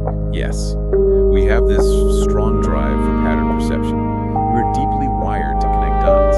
It's why we sometimes see human faces in clouds or perceive deliberate patterns in totally random coin flips. We also have agency detection. We naturally assume events happen because someone, somewhere, intended them to happen. We fundamentally reject randomness. So saying the government secretly planned this massive event is psychologically much more comforting than saying this was a tragic random accident. Exactly, because saying the government planned this implies that order and control exists somewhere in the world, even if it's malevolent control. Admitting this was a random accident implies total, terrifying chaos. Our brains absolutely hate chaos. They prefer a scary story to no story at all. So when we see people falling deeply down these internet rabbit holes today, it's not that they are crazy. It's that their ancient, highly tuned threat detection system is misfiring wildly in a very complex modern world. Precisely. We are currently living in a world governed by massive, complex, totally invisible systems. Global supply chains, high-frequency trading economies, opaque internet algorithms. Our primitive brains naturally interpret these complex, faceless forces as hostile coalitions. When people feel economically powerless or lack social control, these ancient mechanisms kick into overdrive to try and make sense of the perceived threat. That is a much, much more empathetic way to look at it. It's just biology grappling with modern complexity. Now, I want to make it very clear to you listening. Our sources examine both right-wing and left-wing conspiracy theories with this exact same lens. We aren't taking sides here or endorsing any of the theories mentioned in the papers. We're just reporting on the underlying psychological machinery that drives this kind of thinking across the board. It's a universal human vulnerability, and understanding that core mechanism is really the very first step to mitigating it in ourselves. We have to learn to recognize when our own agency detection is just hallucinating patterns to make us feel safe. Let's pivot to the practical side of all this. We have talked about the deep theory, the tech, the evolutionary history. But if you are listening right now and you want to actively apply this to your life, if you want to intentionally leverage neuroplasticity, what does the deep dive stack actually recommend? Well, the sources outline both high-tech interventions and low-tech everyday ones. On the high-tech side, the papers extensively discuss TDCS, transcranial direct current stimulation. This is the brain zapping we hear about. Mild electrical currents, yes. It sounds very sci-fi, but it is a real, well-researched clinical tool. By applying a very specific low electrical current to the scalp, you can actually modulate neuronal excitability underneath. A nodal stimulation generally increases excitability, making it much easier for those targeted neurons to fire. Cathodial stimulation decreases it. But there is a massive catch here, right? You can't just buy a headset, zap your brain while watching TV, and wake up as Einstein. The caveat is absolutely crucial. It works best only under moderate cognitive load. If the task you are doing while wearing the device is too easy, the electrical stimulation doesn't add much benefit. If the task is too hard, the brain is already chemically overwhelmed. Again, you have to be operating right in that 15% error rate sweet spot for the technology to actually amplify the learning process. Okay, but what about for those of us who don't have a TDCS machine sitting on our nightstand? What are the accessible lifestyle factors? The absolute biggest one cited across all the literature is cardiovascular exercise. It is completely non-negotiable for optimal brain health. Vigorous exercise improves blood flow to the brain, obviously, but much more importantly, systematically boosts that BDNF protein we talked about earlier. It heavily primes the neural soil for new connections. And we already hammered on sleep.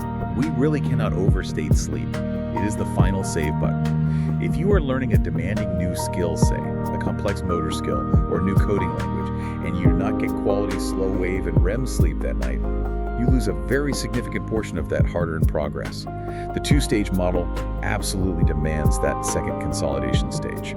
Another tool mentioned in the stack is mental imagery, and this one really surprised me. This is fascinating research. Studies reliably show that simply imagining a complex motor task like visualizing yourself playing a difficult sequence on the piano in vivid detail actually activates the exact same cortical areas as physically doing it. So I can practice a physical skill without actually moving a single muscle. To a very significant degree, yes. You can actively drive neuroplasticity without physical movement. Now, it is not a 100% complete replacement for actual physical practice, but it intensely reinforces the neural pathway. It strengthens the software, even if the hardware muscles aren't actively contracting. This connects perfectly to something we wanted to focus on for this deep dive.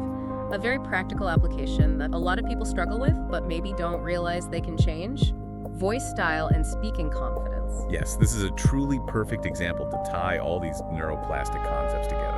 A lot of listeners, and just people in general, feel like their speaking voice is fixed. It's biological. They think, I'm just a quiet person, or I don't sound confident in meetings, or my voice is too squeaky, or I speak way too fast when I'm nervous. But speaking, fundamentally, is a highly complex motor skill. It involves the precise millisecond coordination of the diaphragm, the vocal cords, the tongue, the lips, the jaw, and the confidence part. Confidence is, in many ways, just a neural habit. It's a practiced prediction pattern in the brain. So if I want to radically change my voice style, let's say I want to train myself for this podcast, right? I want to sound slow but confident, deep but warm, not sleepy, not overly dramatic. I want a very stable rhythm. If you want to achieve that stable rhythm and that warmth, you have to deliberately train it exactly like you would train a complicated tennis serve. You apply the core principles we just spent the last hour discussing. Okay, let's walk through it step by step for the listener. First, finding the sweet spot of cognitive load. Right. You absolutely cannot just try to change your entire speaking personality for the very first time during a high-stakes board presentation or on a live stage. That is massive cognitive overload. You will instantly default to your old anxious neural pathways because the stress and cortisol are just too high. You need to practice this in a low-stakes environment, alone in your car, or with a highly trusted friend. So that's stage one, encoding the new voice. You focus intensely. You deliberately, consciously slow down your speaking rhythm. You force yourself to insert small, controlled pauses between sentences. You focus on relaxing the vocal cords to let the pitch drop naturally, creating that deeper, warmer tone. You are actively forcing the motor neurons to fire in a brand new, unpracticed sequence. And it is going to feel very awkward at first. It will feel fake or performative. Because the path isn't cleared yet. You are hacking through the dense bushes in the forest. Exactly, you're meeting high neural resistance. But here is where you use mental imagery. Before you even speak, if you deeply visualize yourself speaking English with that slow, stable rhythm, if you can literally hear that warmth and confident pacing in your own mind's ear, you are already priming the motor cortex. You are pre-activating the circuits. And then repetition. LTP, long-term potentiation. If you repeatedly practice that specific, slow, confident speaking pattern day after day, you lower the activation threshold, you flood the area with BDNF, you recruit the astrocytes to physically secure those new synaptic connections.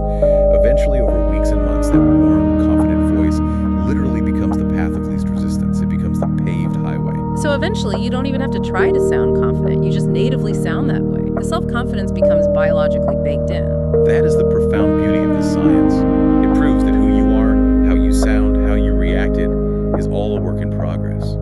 You can intentionally build the physical hardware that supports the exact person you want to be. We have covered so much ground today.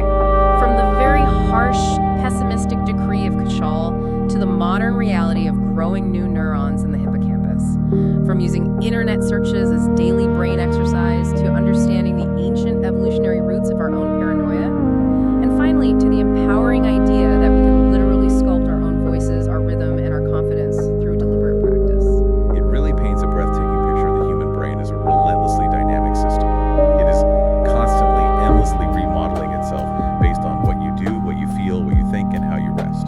It makes me think about the profound responsibility that comes with knowing that. It is a massive responsibility. Every single time you engage in a behavior or dwell on a thought, you are essentially casting a biological vote for the person you want to become. You are physically, structurally reinforcing that reality in your head. So if we step back, what is the ultimate takeaway for the listener right now? It means you are not stuck. That nagging feeling we started the show with. It is a biological illusion. Your neurobiology is just sitting there waiting for the signal to change. But you have to provide the correct signal. You have to actively seek out that moderate 15% error challenge. You have to fiercely respect the need for sleep and consolidation. And you have to understand that the friction and discomfort of learning is just the physical sensation of your brain growing. I love that framing. The discomfort isn't failure. The discomfort is the actual growth. It is the only way it happens. Well, here is a final, somewhat provocative thought for you to take with you as we wrap up this deep dive. We know for a fact now that every single thought you have, every internet search you perform, every hour of sleep you get, physically alters the microscopic structure of your brain. You are functionally, literally a different biological entity right now than you were at the exact start of this hour. So the question is, if your brain is constantly being demolished and rebuilt, are you really the exact same person you were an hour ago? And infinitely more importantly, who will you consciously choose to build yourself into by tomorrow morning? So imagine for a second that you are the CEO of a massive Fortune 500 company. I mean, a really high-stakes operation. Okay, I'm with you. You've got the corner office, you've got the view of the skyline, the expensive suit, and your entire job is strategy. You know, you are the one looking at the 5-year plan. You're logical, you're rational, and most importantly, you are the brakes. Right, you're the voice of reason in a completely chaotic market. Exactly. You are the one stopping the company from doing something incredibly stupid on a whim. But in this same building, Way down in the basement. yeah, way down in the basement, in this windowless room filled with monitors, you have the head of security, the guard, and this guard. They are intense. I can picture it. They've got a buzz cut, they've had way too much coffee, and they are scanning the perimeter 24/7. Because they're looking for one thing, right? Yeah. Threat. Precisely, just threat. They have a hair trigger temper, they see a shadow in the parking lot, they pull the fire alarm, they see a weird email come in, they want to lock down the entire building. They don't care at all about the 5-year plan. They care about surviving the next 5 seconds. Pure reaction, just fight or flight, survive or die. Right. Now, in a well-run company, let's say a company that is healthy and functioning, the CEO has a direct phone line to the guard. The guard calls up, panicking, "Sir, I see a shadow near the loading dock." And the CEO, totally calm and collected, looks at the high-def camera feed and says, "Relax, it's just a cloud passing over the sun. Stand down." And because that line of communication is open, the guard stands down. The alarm doesn't go off. The sprinklers don't activate. The system works. That is what we call resilience. But here's the hook, and this is the mystery we're unpacking today for you. What happens when the phone line gets cut? What happens when the CEO is asleep at the wheel, or worse, completely locked out of the office building? Then the guard takes over. And suddenly, you aren't running a Fortune 500 company anymore. You are running a panic room. We've all been there. I mean, it's 2 p.m. on a Tuesday, you've had maybe 4 hours of sleep, and you get an email. And it's not even a mean email, it's just slightly passive-aggressive. Maybe they use the wrong font or something. Yes. In a normal state, you'd completely ignore it. But in this state, the state where the guard is in charge, you don't just get annoyed. You feel a physical heat rising in your chest. You want to throw your laptop through the window. You want to burn the building down. You jump straight to the nuclear option. Exactly. And 10 minutes later, or maybe the next morning after a good sleep, you look back and think, who was that person? Why did I almost ruin my career over a font choice? And we tend to minimize that, don't we? We say, oh, I was just cranky, or I woke up on the wrong side of the bed. But the research we have in front of us today, and we are looking at a massive stack of sources here for this deep dive, suggests that cranky is a dangerous understatement. We aren't talking about a mood swing. We are talking about a biological coup d'etat. We are talking about the literal physical severing of the connection between logic and emotion. We're diving into the mechanics of why you lose your mind when you lose your sleep. We're going to talk about that CEO and the guard in your brain, which is the prefrontal cortex and the amygdala, and what actually happens when that dialogue breaks down. And we aren't just going to tell you to sleep more. We are going to explore the triple coupling of brain waves, which sounds like a complex dance move, but is actually the reason you can remember your own name. We're going to look at how your brain physically shrinks every single night to keep you sane. And we are going to talk about Tetris. We are definitely going to talk about Tetris. And serial killers. It is quite the mix today, but it really all connects. So the mission for this deep dive is simple. We want to unpack the biological mechanics of emotional regulation. We want to understand how sleep, neuroplasticity, and cognitive load reshape the wiring between that CEO and that guard. Because if you understand the wiring, you stop blaming your personality and you start fixing your biology. Exactly. It changes the conversation from, I'm just a short-tempered person, to my prefrontal cortex is offline and I need a reboot. So let's start with the anatomy. I laid out the metaphor of the CEO and the guard, but let's get technical for a second. Who are these players in the skull? So the CEO is the prefrontal cortex, or the PFC. It sits right behind your forehead. Evolutionarily speaking, this is the new addition to the house. It's the luxury penthouse. It's the last part of the human brain to fully develop. It doesn't even finish maturing until your mid-20s. Which explains so much about my early 20s, and probably everyone else's. It explains a lot about risk-taking in general. The PFC is responsible for high-level executive functions, logical reasoning, planning, complex decision-making, and crucially for our discussion today, impulse control. It is the brakes. When you have an emotional impulse, say you want to scream at a coworker or eat that third donut, the PFC steps in and says, let's think about the consequences. Let's look at the 5-year plan. Okay, and the guard. That is the amygdala. It's located deep in the brain in the temporal lobes. And it is ancient. It was there long before the CEO ever showed up. It is responsible for detecting threats, fear, aggression, the fight or flight response. It is designed to be fast, not smart. How fast are we talking? Milliseconds. I mean, it reacts before you even consciously know what you were reacting to. It sees a shape that looks like a snake and it makes you jump back before your PFC can say, that's just a garden hose. So, in a healthy brain, how do these two relate? It's a hierarchy, right? Ideally, yes. It's a top-down relationship. The PFC sends inhibitory signals down to the amygdala. It acknowledges the emotion, like I feel anxious, but it regulates the response, but I am safe, so I will stay calm. That strong connection is what allows for clear-headed thought under pressure. It's the CEO talking the guard off the ledge. But this deep dive is about what happens when that management fails. And you brought in some pretty heavy research from the sources regarding violent offenders to illustrate this. This is the work of Dr. Richard Davidson at the University of Wisconsin. Yes, this is foundational work. Davidson wanted to understand the biological roots of violence. He wasn't looking at people who just had a bad day at the office.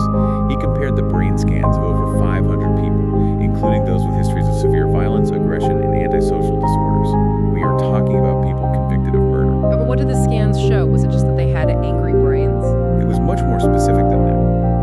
The scans revealed a distinct structural and functional difference. In the violent offenders, there was diminished, or in some cases completely non-existent, activity in the orbital frontal cortex and the anterior cingulate cortex. Which are the specific offices of the CEO? Correct. Those are the specific regions responsible for handling conflict and restraining impulsive emotional outbursts. The brakes were essentially cut. But here's the kicker. The activity in the amygdala, the fear and aggression center, is either normal or highly normal. So the engine is revving at maximum RPMs, the guard is screaming, threat, attack, and the CEO is literally not in the building to stop it. Exactly. Without that top-down inhibition, the emotional guard runs completely unchecked. Davidson's research suggests a biological basis for the inability to restrain violent impulses. It's not necessarily that they have more anger than you, it's that they have zero capacity to inhibit the signal once it starts. That is terrifying. But it also makes you think about the spectrum of this. Most of us aren't serial killers, but we have all had moments where we lost it, where we snapped at our partner or road raged on the highway. And that is the synthesis we need to make here.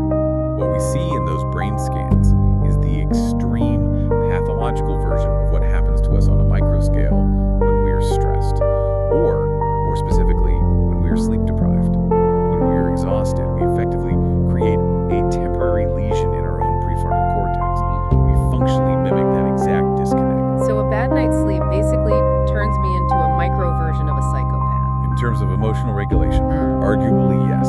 You lose the brakes, your guard is running a police state in your head. I want to layer another concept onto this because it's not just about biology in the moment, it's about how we are wired over time. We have some sources here discussing attachment styles and how they relate to this impulsivity. Oh, this connects beautifully. We usually talk about attachment, secure, anxious, dismissing in the context of relationships, but it is fundamentally a regulation strategy. Right, so take the anxious attachment style. Right. Anxiously attached individuals tend to use what psychologists call hyperactivation strategies. Yeah. When they feel a threat, maybe emotional distance, or just a weird look from a partner, they amplify their emotional distress. They scream louder to get the caregiver's attention. It's the guard pulling the fire alarm just to see if the fire department actually shows up. Yes. And the research links this specifically to non-planning impulsiveness. Because they are so intensely focused on the immediate emotional need of getting that reassurance right now, they lack future consideration. They aren't using the PFC to plan, they are using the amygdala to react. And then you have the dismissing style.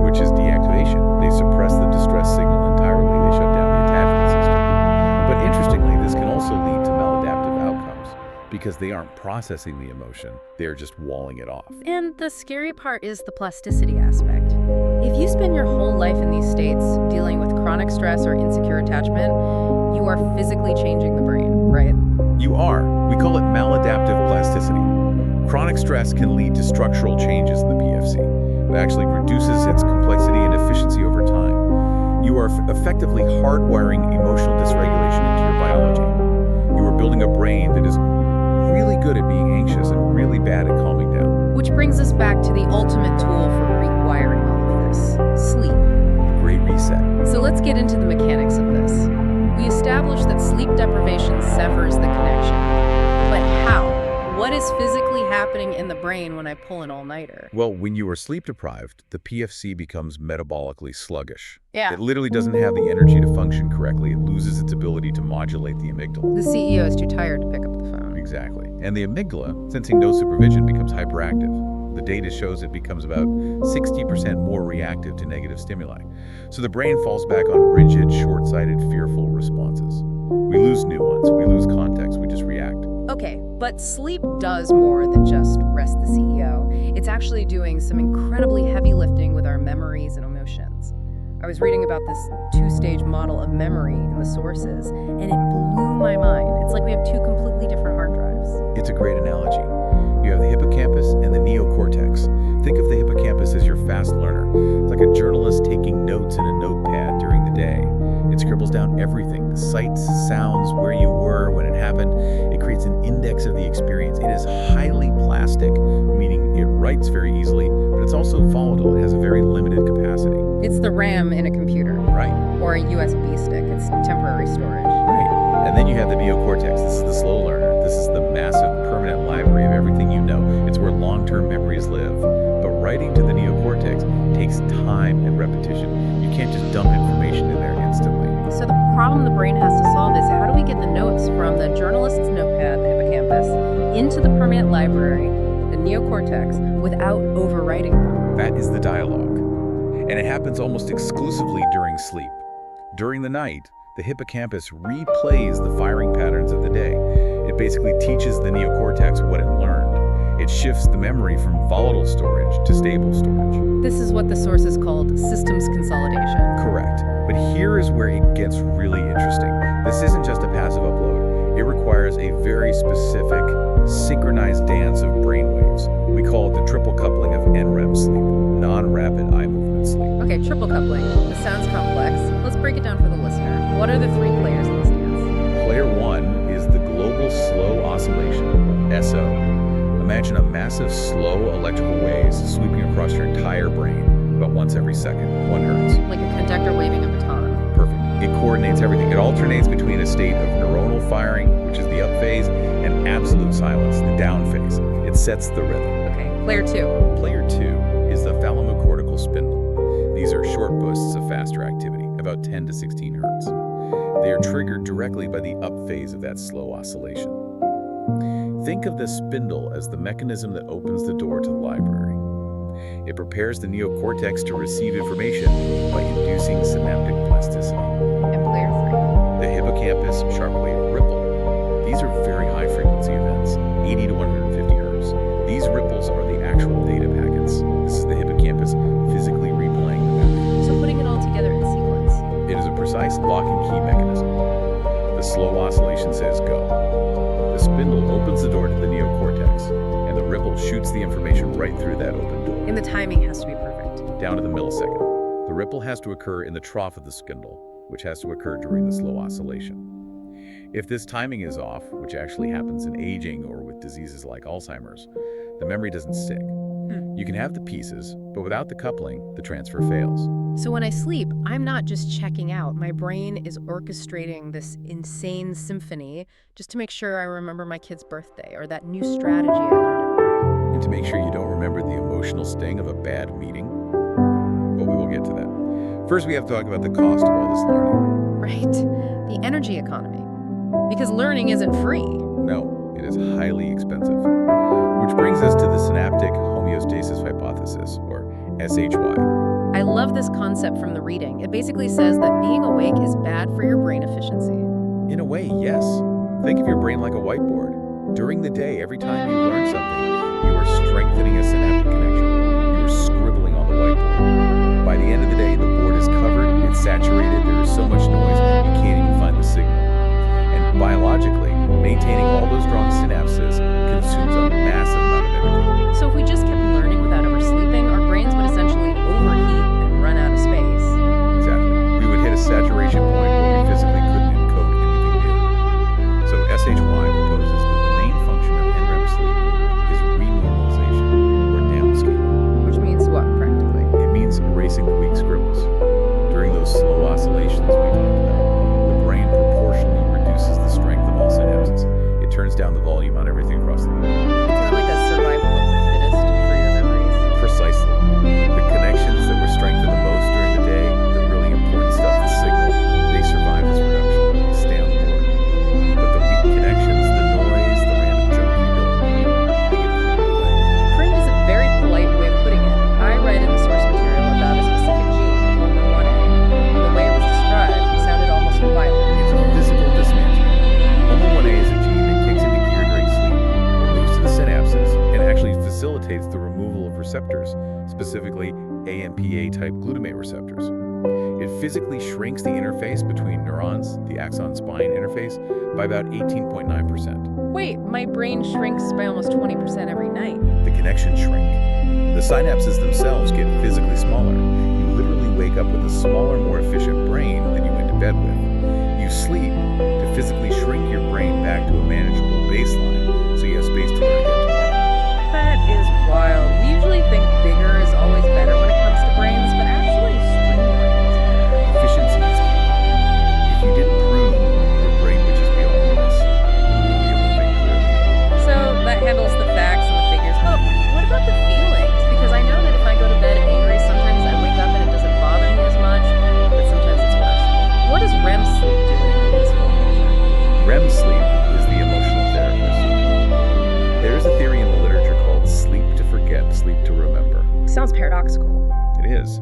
The idea is that REM sleep strengthens the information of a memory, the what happened part, but it strips away the emotional charge, the how it felt part. How does it actually do that? Is it a chemical process?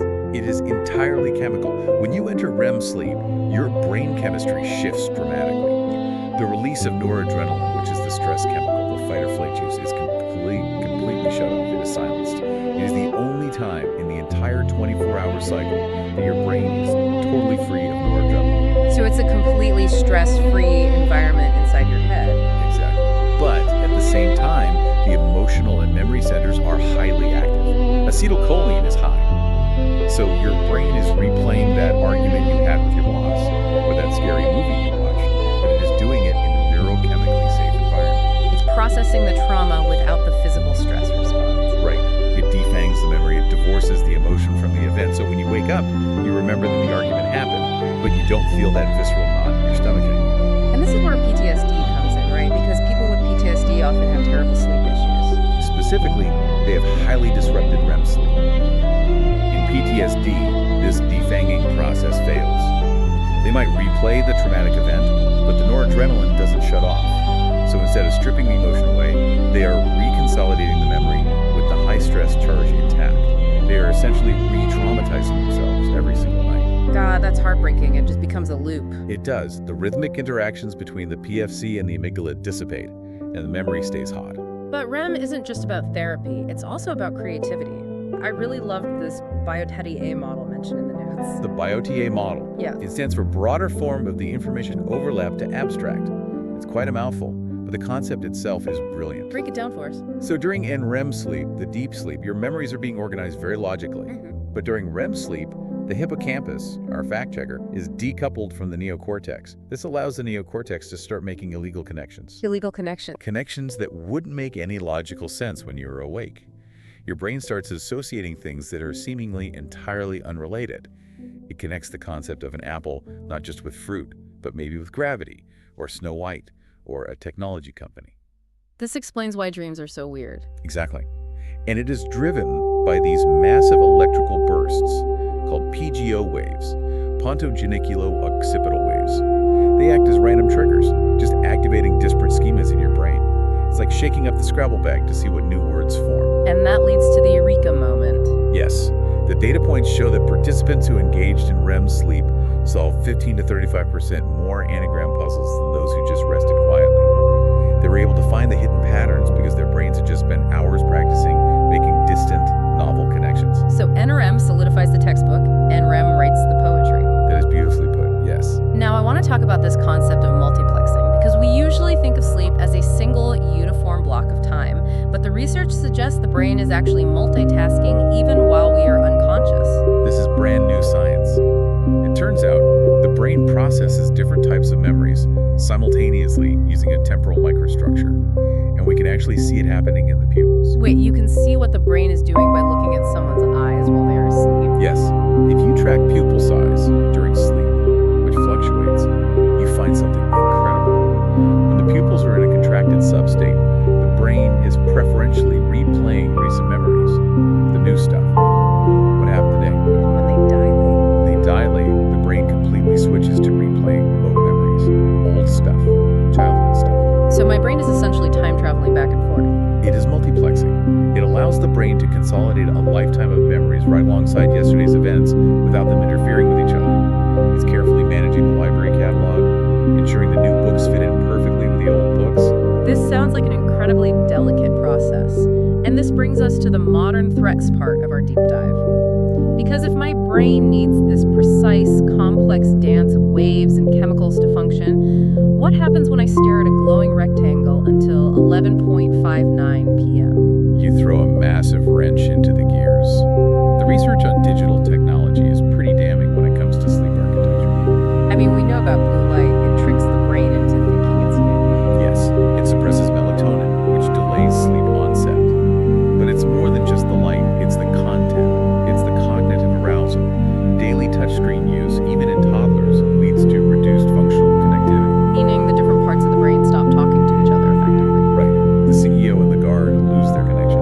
And in long term, poor sleep quality is associated with decreased gray matter volume.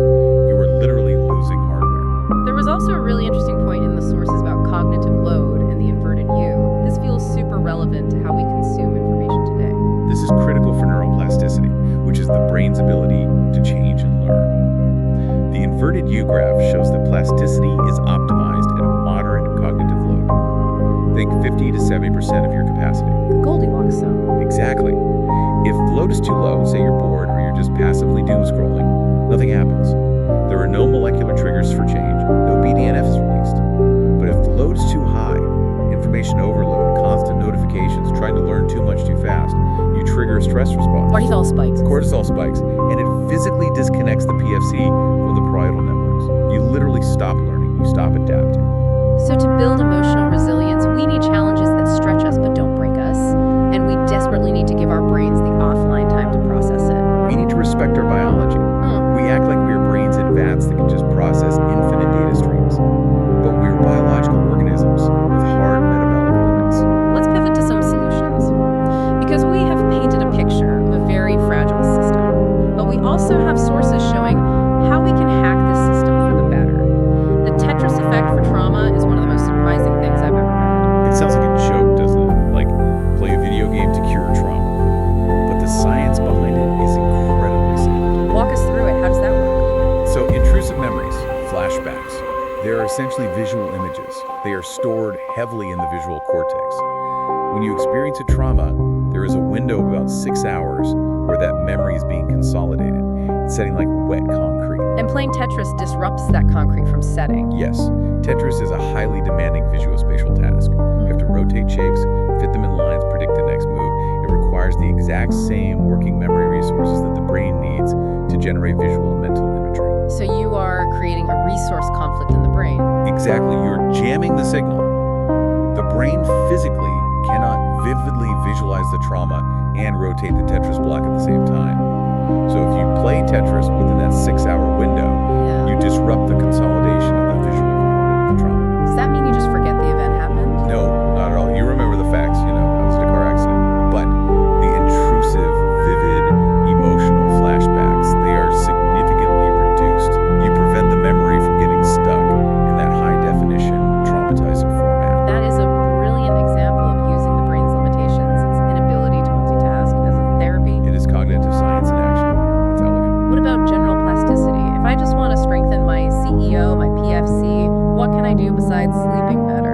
We have some protocols here, referenced from general neuroscience and the Huberman Lab. One of the biggest factors is BDNF, brain-derived neurotrophic factor. The fertilizer for the brain. Exactly. It supports the growth of new neurons and synapses, and the absolute number one way to boost it, cardiovascular exercise. It's not just for your heart.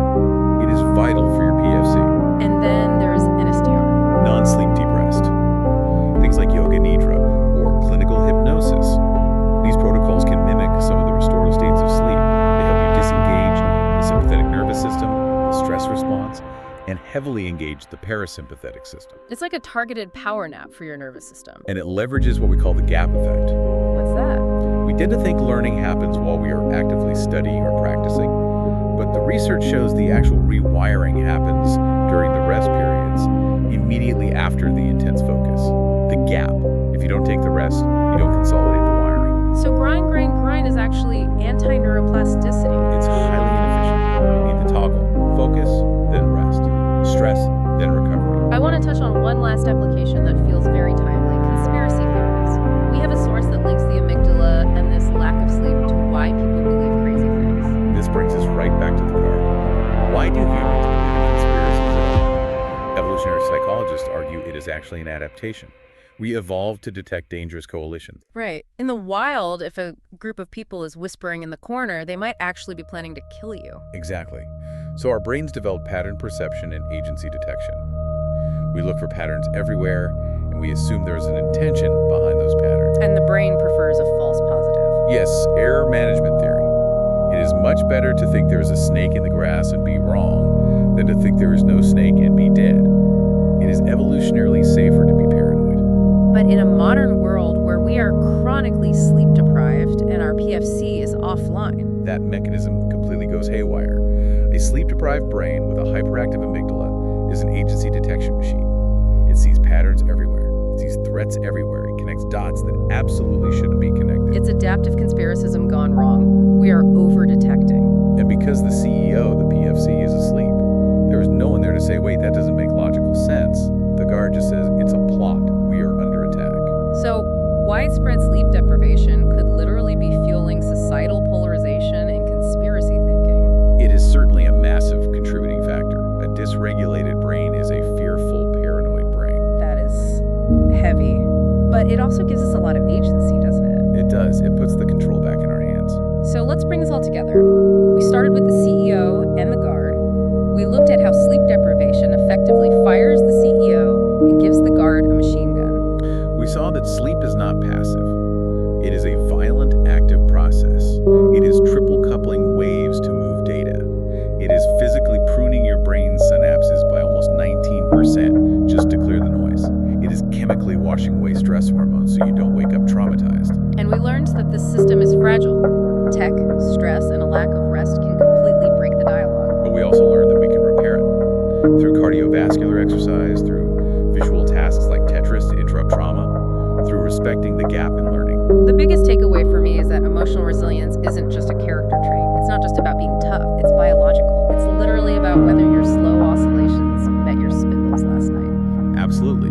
If you want to be resilient, you have to protect the machinery that generates that resilience. Which leads us to our final thought.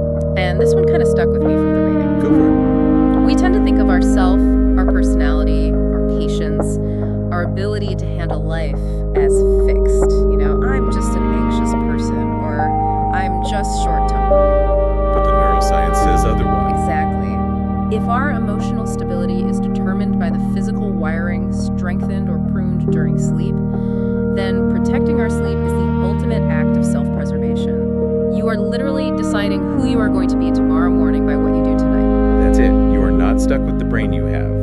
You are actively building the brain you will have tomorrow, tonight. So maybe put the phone down a little earlier tonight, let the CEO get some rest, the guard can take a break. The company will run much better in the morning. I want you to take a second and just picture the most effective, most convincing liar you have ever met in your life.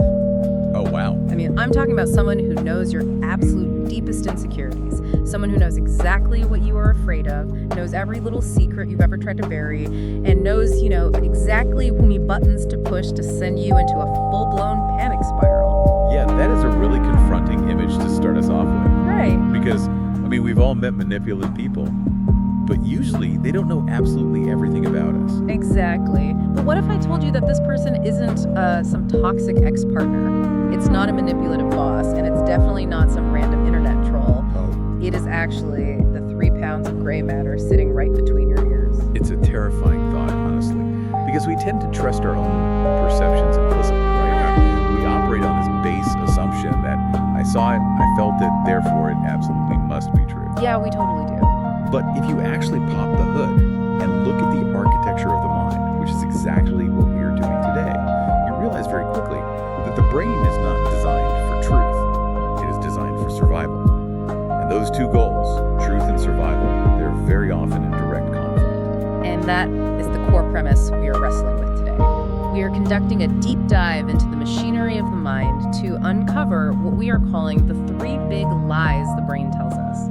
These are lies that, once upon a time might have kept us safe from a saber-toothed tiger or a rival tribe. But today they are mostly just keeping us stuck, keeping us anxious, and honestly making us miserable. Yeah, they really are. And we're going to be unpacking 3 specific cognitive distortions today: catastrophizing, emotional reasoning, and filtering. The big 3. The big 3. But I want to be super clear right up front. We aren't just going to look at these as bad habits or, just negative thinking. We are going to analyze them through a really eclectic and frankly kind of intense stack of sources today. Intense is putting it mildly. I was looking through the reading list for this deep dive, and it honestly felt like I walked into the restricted section of a library. It's quite the mix. I mean, we have research on evolutionary psychology and conspiracy theories. We have the BITE model, which is usually used to understand cults and authoritarian control. We have dark psychology regarding digital influence. And then we have the hard neurobiology of memory and plasticity from the Huberman Lab sources. It sounds like a completely disjointed mix when you list it out like that. It sounds like a conspiracy board. Connecting cult indoctrination to the way I worry about an email from my boss feels like a massive stretch. But then, you start reading and the parallels are just uncomfortable. They are very uncomfortable. And the mission here is to understand that these lies, they aren't malfunctions. Your brain is not broken. It is just running outdated software. That is the core thesis we really need to start with today. Okay, but let's dig into that outdated software idea for a second. Because it sounds a little bit like we're giving the brain a pass. Like, oh, sorry, I had a total meltdown at the grocery store. I'm just running Windows 95. Is it really that simple? In a way, yes. But the stakes are much, much higher than a computer crash. Yeah. If we look at the evolutionary context, specifically drawing from the research on conspiracy theories and what they call the adaptive conspiracism hypothesis, we have to remember where we actually came from. Right. For 99% of human history, we lived in small hunter-gatherer bands. The environment was incredibly hostile. Threats were immediate and they were lethal. So we were talking about snakes, predators, or maybe a hostile group of humans coming to raid the camp. Precisely. And in that environment, your brain had to make very quick calculations with highly incomplete information. The research talks about error management theory. And this is crucial for you to understand. Imagine you are walking through long grass on the savannah. Okay, I'm there. You see a curved shape on the ground. Your brain has 2 choices. Choice A, assume it is a snake and jump back. Choice B, assume it is a stick and just keep walking. Okay, so let's play this out. If I choose A, and I assume it's a snake, but it turns out to just be a stick, I look a little silly. I jumped for no reason. Maybe my friends laugh at me. Right, exactly. Yeah. You burned a few calories, your heart rate spiked for a minute, and you felt a momentary flash of fear. That is a false positive error. The cost is extremely low. It is embarrassing, maybe, but you were alive. Yeah, I'll take embarrassing over dead. But now let's look at choice B. You assume it is a stick, you act cool, you keep walking, but it is actually a viper. Then I am dead. Game over. Exactly. The cost of missing a real threat is death. The cost of imagining a threat that isn't there is just anxiety. So nature selected for brains that are paranoid. We are literally the descendants of the people who jumped at every single stick. Wow. The chill, relaxed people who said, hey, it's probably fine, let's just wait and see. They didn't survive long enough to pass on their genes. So we are literally bred to be anxious. We are the great-grandchildren of the neurotics. We absolutely are. And that is where the adaptive conspiracism hypothesis comes in. It suggests that detecting patterns, even patterns that are not really there, was functional. How so? Well, if you suspected a rival coalition was plotting against you and you were wrong, you were just wary tribe could be wiped out. Yeah. So we developed this hyper-vigilant pattern detection system. But wait, doesn't that constant anxiety have a cost? I mean, living in a state of high alert burns a ton of energy. It exhausts you. Wouldn't evolution want to conserve energy? That is a really great point. Yes, anxiety is metabolically expensive. It takes a lot of glucose to run a panicked brain. But compared to the infinite cost of death, it is a bargain. I guess that's true. Evolution doesn't care if you are happy or relaxed. It only cares if you survive long enough to reproduce. So the software is calibrated to better safe than sorry, but on a massive biological scale. Which brings us to the modern day. We are running this ancient hunter-gatherer software, actively scanning for snakes and hostile tribes, but we are living in a world of spreadsheets, social media notifications, and traffic jams. And that mismatch is exactly where the three big lies come from. Our threat detection system is firing on all cylinders, but the actual threats have changed. They aren't physical predators anymore. They're social threats, future uncertainties, and digital pressures. But the brain reacts the exact same way. Yes, it treats a stressful email with the same biochemical intensity as a tiger in the bushes. Let's get into the first lie then, because this is a big one for me personally. Lie number 1, catastrophizing. Catastrophizing. The lie that the worst case scenario is not just possible, it is the only scenario. I do this constantly. It is when your boss sends an email saying, hey, we need to talk, and you don't think, oh, maybe it is a project update. You instantly think, I am fired, I am going to lose my house, I will end up living under a bridge, and my partner will leave me. It is immediate doom. You go from 0 to 100 in a split second. And what is really fascinating from the source material on digital interventions for trauma is the mechanism behind this. It is not just a verbal thought. It is not just a little voice in your head saying you are fired. It is what they call a flash forward. Flash forwards. I loved this concept when I was reading the sources because it explains perfectly why it feels so intensely real. Can you break that down for us? A flash forward is a mental image of a future negative event, but it has the vividness of a real memory. We often talk about flashbacks in PTSD, where someone relives a past trauma. A flash forward is the brain constructing a future trauma with that exact same sensory intensity. So it's visual. Highly visual. You don't just think, I might fail. You see the failure. You actually see the look of disappointment on your boss's face.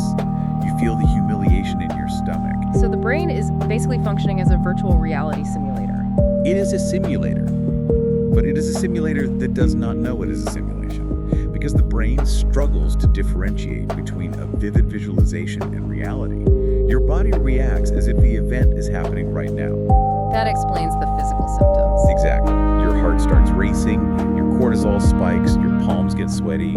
You are physically experiencing a catastrophe that has not even happened yet. And usually never happens. That is the real kick in the teeth. You suffer through the horrific event before it even occurs, and often it turns out to be absolutely nothing. Exactly. You are hallucinating a disaster. And the brain retains these frightening images because, going back to evolution, it genuinely thinks it is helping you prepare. It's showing you the snake so you don't step on it. But in our modern context, it is just paralyzing you. Now here's where it gets really interesting and honestly a little dark. We have this internal mechanism of flash forwards, but the sources suggest we also have external forces that know exactly how to hack this mechanism. We need to talk about the bite model. This is a heavy one, but it is essential to understanding why these lies stick with us so stubbornly. The bite model comes from research on authoritarian control. We are talking about cults, high control groups, even human trafficking dynamics. Right. BITE stands for behavior, information, thought, and emotional control. And under emotional control, there is a very specific tactic called phobia indoctrination. Phobia indoctrination. That sounds absolutely terrifying just saying it out loud. How does a cult actually use that? It is highly effective because it leverages our natural human tendency to catastrophize. Cult leaders, or even just highly controlling partners, will systematically implant irrational fears about what happens if you leave the safety of the group or the relationship. Is this an example? They will say things like, if you leave us, you will go insane. Or if you leave, you will be possessed by demons. Or in a toxic romantic relationship, it might be, no one else will ever love you. You will die completely alone. So they are essentially programming a specific flash forward into your brain. They are handing you a script for a catastrophe so that every single time you even think about leaving, your brain flashes to that doomed scenario. Precisely. They hack the brain's prediction engine. The brain is always trying to predict what happens next. If an external authority figure convinces you that stepping outside equals doom, your brain treats that as a concrete fact. It stops checking reality. It creates a conspiracy theory about your own future. And that connects right back to the conspiracy theory source, doesn't it? The byproduct hypothesis. Yes, it does. The byproduct hypothesis suggests that because we have this hyperactive agency detection, meaning we assume things happen because someone intended them to, and this hyperactive pattern recognition, we connect dots that simply should not be connected. Right, we force a pattern where there's just random noise. Exactly. In phobia indoctrination or just general catastrophizing, the brain connects dot A, which is I make a mistake, to dot Z, which is complete and utter ruin, without checking any of the letters in between. It skips the whole alphabet of reasonable outcomes. It completely skips over, maybe I get a warning, or maybe I just have to get a different job, or maybe everything is totally fine. It does. And it assumes a hostile force is at work, whether that force is a literal demon, a government plot, or just bad luck. The brain assumes the universe is conspiring to make that worst-case scenario come true. So lie number one, catastrophizing, is basically our internal conspiracy theorist telling us that we are doomed, often reinforced by external voices that want to keep us controlled. That's a fantastic way to put it. It is weaponized imagination. Yeah. And the absolute tragedy of it is the more you replay that horror movie in your head, the more neural pathways you build to support it. You literally get better and better at scaring yourself. All right, let's move to lie number two, because this one hits hard for me, maybe even more than the first one. Emotional reasoning. The definition here is deceptively simple. Because I feel scared, I am in danger. Or because I feel guilty, I must have done something wrong. It is the flawed equation that feelings equal facts. Which, if you just say it out loud, sounds completely ridiculous. If I said, I feel like I'm a billionaire, that doesn't magically make a check appear in my bank account. But when it comes to negative emotions, we buy it hook, line, and sinker. Why is that? To understand why, we have to look at the neurobiology. We need to look at the power dynamic inside the brain. We need to talk about the CEO and the guard. I absolutely love this analogy from the memory consolidation source. Break it down for us. Who are these characters? So picture your brain as a large corporation.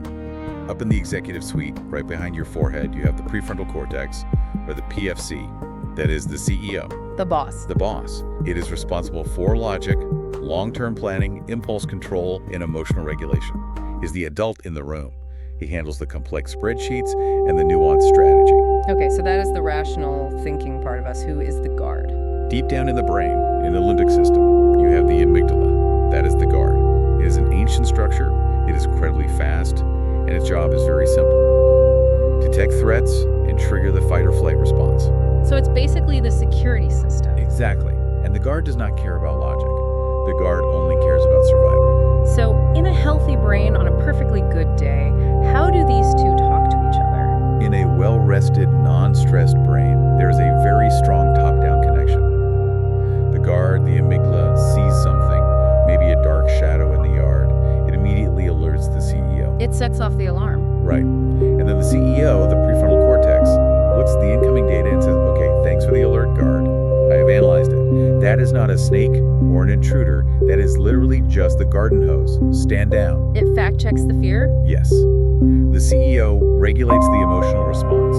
You feel a quick blip of fear, your heart skips a beat, and then it passes completely. But let's be honest here. In modern life, we are rarely perfectly well-rested or completely non-stressed. Correct. And that is exactly where the lie begins to take root. The research shows heavily that under stress, or specifically during periods of sleep deprivation, the functional connectivity between the PFC and the amygdala weakens significantly. It physically degrades. Yes, the communication pathway falters. It is like the phone line gets cut, or the CEO goes on vacation and completely turns off their phone. So the guard is now running the entire company. The guard is running the company. And you have to remember, the guard is not smart. The guard is highly paranoid. Without the prefrontal cortex there to say that is just a garden hose, the amygdala just screams snake at the top of its lungs. And what happens to us? Because there is no top-down regulation to contradict that alarm, the physical body and the conscious mind just accept it as absolute reality. You feel intense fear, so you assume the danger is real and present. The emotion literally becomes the reality because the logic center is not there to fact-check it. Man, this explains so much about late-night anxiety. You know exactly what I mean. When you are lying awake at 2 in the morning and you are entirely convinced your life is falling apart, you are ruminating on some awkward thing you said 5 years ago at a party. Oh, absolutely. But then you wake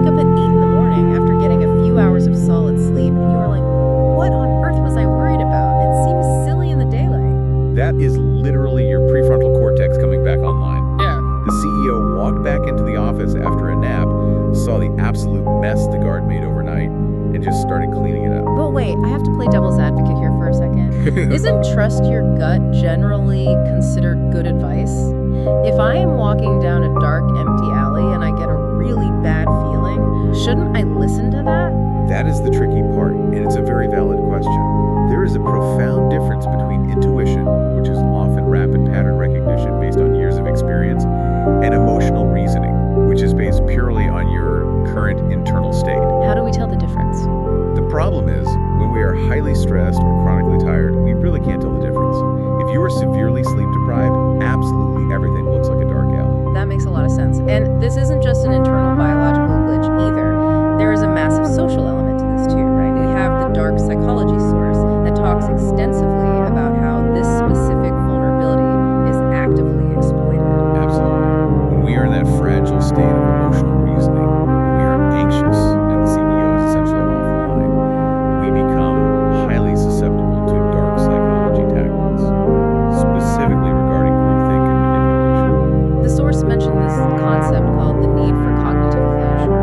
That phrase really stuck with me. What does that actually mean in practice? It is a fundamental psychological desire for a firm answer. Any answer really just to end the agonizing discomfort of uncertainty. Uncertainty is genuinely painful for the human brain. We hate not knowing. We despise it. So when we are anxious, trapped in that emotional reasoning loop, we do not want the complex, highly nuanced truth. We want certainty. We desperately want someone to step up and tell us, here's the bad guy causing your pain, and here's the simple solution. And that is exactly where the group dynamic comes in. Right. If you are feeling deeply uncertain and scared, and you look around and see a group of people who seem remarkably sure of themselves, your brain prioritizes belonging over truth. The source material puts it so perfectly. Belonging becomes more important than being right. That is the dark psychology of the echo chamber, which we will definitely get to. But specifically here, it is about seeking safety. If the group feels like a safe harbor, the brain just decides that the group's truth is the only truth. Even if the objective evidence directly contradicts it. Because if you challenge the group, you risk expulsion. And to the primitive hunter-gatherer brain, expulsion from the tribe means certain death out on the savannah. So emotional reasoning creates this profound vulnerability where we just surrender our internal locus of control. We surrender our ability to judge reality for ourselves and hand it over to external voices that validate our fear. Precisely. It makes us incredibly malleable. It turns us into followers because we are simply too biologically scared to lead ourselves. Okay, let's take a breath. We have covered catastrophizing and we've covered emotional reasoning. Let's hit line number 3, filtering. Filtering. This is the lie where the brain actively deletes positive information to focus only on threats. It is the selective blindness of mind. I feel like I am going to get called out here again because I do this all the time. I can get 10 amazing compliments on a piece of work. 10 people saying, great job, I loved it, this is fantastic. And then I get one single critique. Just one person saying, could have been a bit better. And I know exactly what happens next. I will lie in bed staring at the ceiling thinking about that one critique. The 10 compliments just completely evaporate. They don't even exist anymore. That is the negativity bias in action. The source on digital interventions discusses a demographic they call high worriers. These individuals have a measurable, observable deficit in processing positive outcomes. So it's an actual processing issue. Yes. It is not that they literally don't see or hear the good things. It is that the brain categorizes them as completely irrelevant data. It filters them out because, again, from an evolutionary standpoint, a beautiful, pleasant sunset is not going to kill you. The slight rustling in the bushes will. So the brain has a built-in spam filter, but it is marking all the good news as spam and sending all the threats directly to the priority inbox. That is a perfect analogy. The brain has a strictly limited amount of attention and processing power. It has to constantly choose what to focus on. If the guard is in charge, it permanently sets the filter to danger only. And in the digital age, we have built massive external architectures that reinforce this internal filter. We really need to talk about echo chambers and algorithmic enforcers. This is where the biological glitch becomes a systemic societal issue. The dark psychology source made a really important distinction between a bubble and an echo chamber. People use those terms interchangeably all the time, but they are fundamentally different things. I honestly always thought they were the exact same thing. What is the difference? A bubble just means you are surrounded by people who are generally like you. You live in a neighborhood of people with similar incomes, or you work with people who have similar educational backgrounds, it happens organically. You might not see the other side of an issue very often, but you aren't necessarily hostile to it. Okay, that makes sense. Just a natural grouping. And an echo chamber. An echo chamber is an active, heavily fortified structure where opposing perspectives are systematically filtered out, or they're intentionally framed as illegitimate. It is not just that you don't hear the other side. It is that when you do hear it, it enters through a pre-existing filter that screams, that is fake news, that is evil, or that is completely stupid. Framed as illegitimate. That is the key phrase. So it is a heavily reinforced filter. Exactly. And digital algorithms are the silent enforcers of this structure. Algorithms are designed for one purpose, to maximize your engagement, and what engages human beings the most. Usually things that strongly validate our identity or things that deeply enrage us. Right, anger drives clicks. Always. The algorithm learned your internal filter based on what you click on, and then it constructs a flawless digital mirror. It shows you a version of the world that aligns perfectly with your pre-existing fears and your deepest beliefs. So if my internal filter is set to catastrophe, the algorithm just feeds me an endless stream of news about the impending apocalypse. And then your brain looks at the feed and says, see, I was right all along. The world really is ending.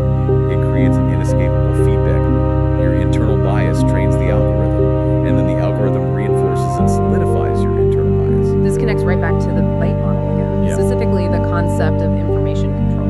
Yes, cults do this manually through leaders and strict rules.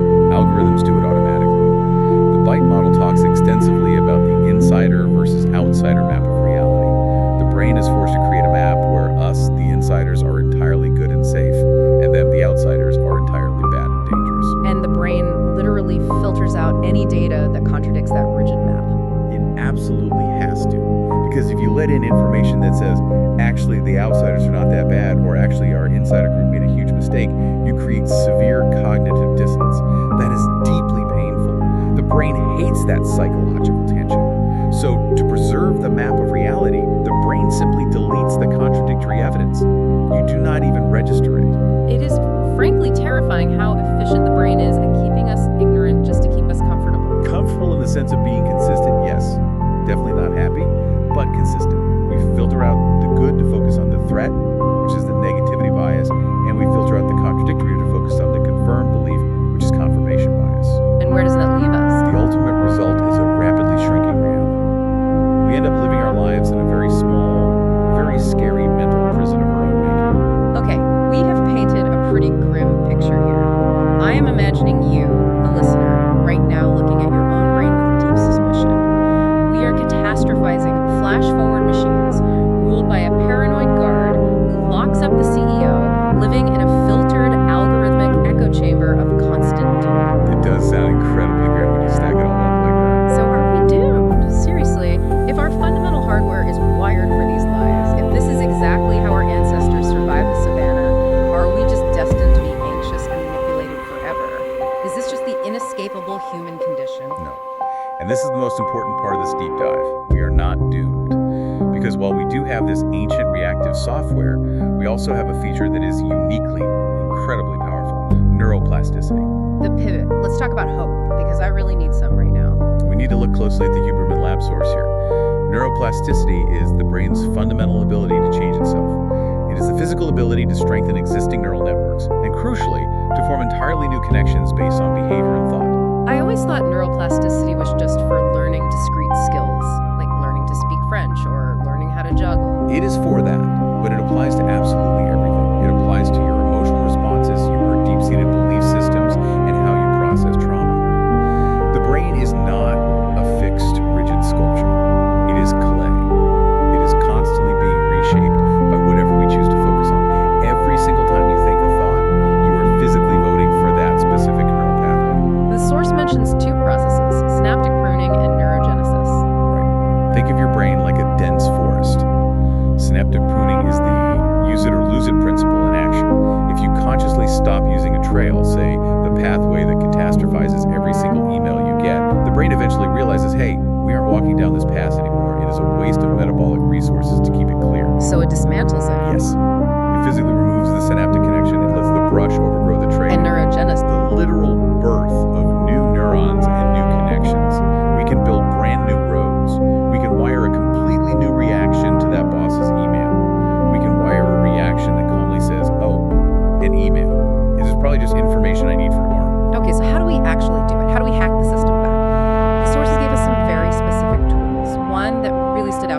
was imagery rescripting. This addresses those terrifying flash forwards. This directly counters the flash-forward mechanism we talked about in line number 1. If your brain is automatically generating a vivid sensory movie where you fail miserably and lose absolutely everything, imagery rescripting is the deliberate act of consciously stepping into the director's chair and changing the ending of that movie. This isn't just basic toxic positivity, right? Like just thinking positive thoughts. It feels much more active than that. It has to be highly visual and highly sensory because the original flash-forward is visual and sensory. You have to actually play the movie in your head, let the scary image come up, but then consciously, forcefully visualize a different, competent outcome. Like maybe you visualize yourself handling the difficult conversation with total calm. You visualize the project succeeding. You literally force the brain to experience a flash forward of competence instead of flash forward of catastrophe. So you are basically fighting fire with fire. You are using the brain's own visualization engine to build a map of safety instead of a map of endless danger. Exactly. You're laying down new tracks in the snow. And the more you run that new, positive movie, the more familiar it physically becomes to the brain. Eventually, through repetition, it becomes the new default pathway. Another tool mentioned was positive ideation training. This counters the filtering lie. Lie number 3. High worriers have that measurable deficit in processing positive outcomes. Positive ideation training is a deliberate, heavy workout for the brain. How does it work? When you have a worry, you force yourself to write down or verbally answer questions like, what are the possible positive outcomes of this thought? How might this actually turn out to be okay? I've tried this and it feels so forced at first. It feels entirely fake. It feels incredibly forced. It feels totally unnatural because you are literally hacking your way through the overgrown brush of a mental path you have not walked in years. Your brain will actively resist you. It will scream, this is stupid. We should be intensely worrying about the snake right now. You have to push through it. You must. Because every single time you force that positive answer, you are physically strengthening that synaptic connection. You're actively widening the filter to let more reality in. And finally, the most basic, but perhaps the absolute most critical tool of all, rest. We have to bring the CEO back online. The neurobiological research is crystal clear. Sleep deprivation functionally disconnects the prefrontal cortex from the amygdala. If you want to stop the emotional reasoning of line number 2, you have to prioritize your sleep. You just can't outthink exhaustion. You cannot reason with a tired, panicking brain. You have to rest it so the biology can physically reset the hierarchy and put the logic center back in charge. It is amazing how just go to bed is actually profound, scientifically backed neurological advice. It is the absolute foundation of all mental health. Without it, you are fighting a losing battle against your own biology. All right. We have exposed the lies. We have looked at the machinery. We know that we can rewire the hardware. Now we're going to do something a little bit different for a deep dive. We are going to put this into practice right now. Usually we just talk about the concepts, we analyze the data, but since we are talking about actively retraining the brain, about initiating neuroplasticity, we figured we should actually start that process with you right here. We want to shift gears completely. We have been highly analytical. We have been talking directly to your prefrontal cortex. Now, we want to talk to the deeper parts of the mind. So if you are driving right now, please keep your eyes open, stay alert, but maybe turn down the distractions. If you are at home or walking in a safe place, get comfortable. We're going to loop through some specific affirmations that are designed to counter these 3 lies directly. Allow yourself to settle. Now that we have exposed the lies, let us retrain the mind to see the truth. Close your eyes. Let us begin with the breath. Inhale deeply. Hold it. Exhale slowly. Let the analysis fade away. We are speaking to the hardware now. We are speaking to the guard. We start with the lie of emotional reasoning. The lie that says, because I feel fear, I am in danger. Recognize the amygdala. Visualize that small almond shape deep in the brain. The guard is shouting. But remember, the guard is not the CEO. I am safe in this silence. Notice the feeling of fear or anxiety in your body. Do not fight it. Just look at it. Acknowledge it as data, not a directive. It is just a sensation, like an itch. It is not a prediction of the future. I am safe in this silence. Invite the prefrontal cortex back online. Visualize a cool light behind your forehead. The adult is in the room. The guard can stand down. The emergency is over. My feelings are data, not directives. You are the observer of the feeling. You are not the feeling itself. You are the sky. The feeling is just a cloud passing through. I am safe in this silence. Now we move to the lie of catastrophizing. The lie that says, I need to control everything to prevent the worst case scenario. The flash forward is just a movie. It is a ghost story you were telling yourself. You do not need to grip the wheel so tight. The car drives itself. I can observe without controlling. Use the tool of imagery rescripting. Visualize the river of events flowing. You are sitting on the bank. You do not need to steer the river. You do not need to push the water. You just need to watch it flow. I can observe without controlling. Remember the concept of friction from dark psychology. Slow down the reaction. Create space between the trigger and the response. In that space, there is wisdom. In that space, there is choice. I can observe without controlling. The worst case scenario is a fantasy. The present moment is the only reality. Feel your feet on the floor. That is real. The rest is just noise. I can observe without controlling. Finally, we face the lie of filtering, the lie that says everything is going wrong. The echo chamber is dissolving. The walls are coming down. The map of reality is widening. There is more to see than the threat. I'm open to the full picture. Widen the aperture of your lens.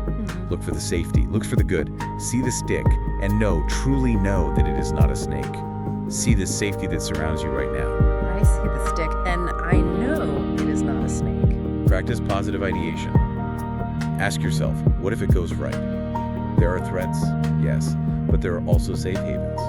Your brain can see them if you let it. I'm open to the full picture. The filter is down, the light is coming in, you are not trapped in the dark. I am open to the full picture. Ah, Okay, take a deep breath. Open your eyes. welcome back. That felt deeply necessary. It is very easy to just sit here and talk about this stuff intellectually, to dissect the studies and analyze the theoretical models, but actually feeling it in the body is completely different. It is. Retraining the brain is never just a lecture you listen to. It is an active practice.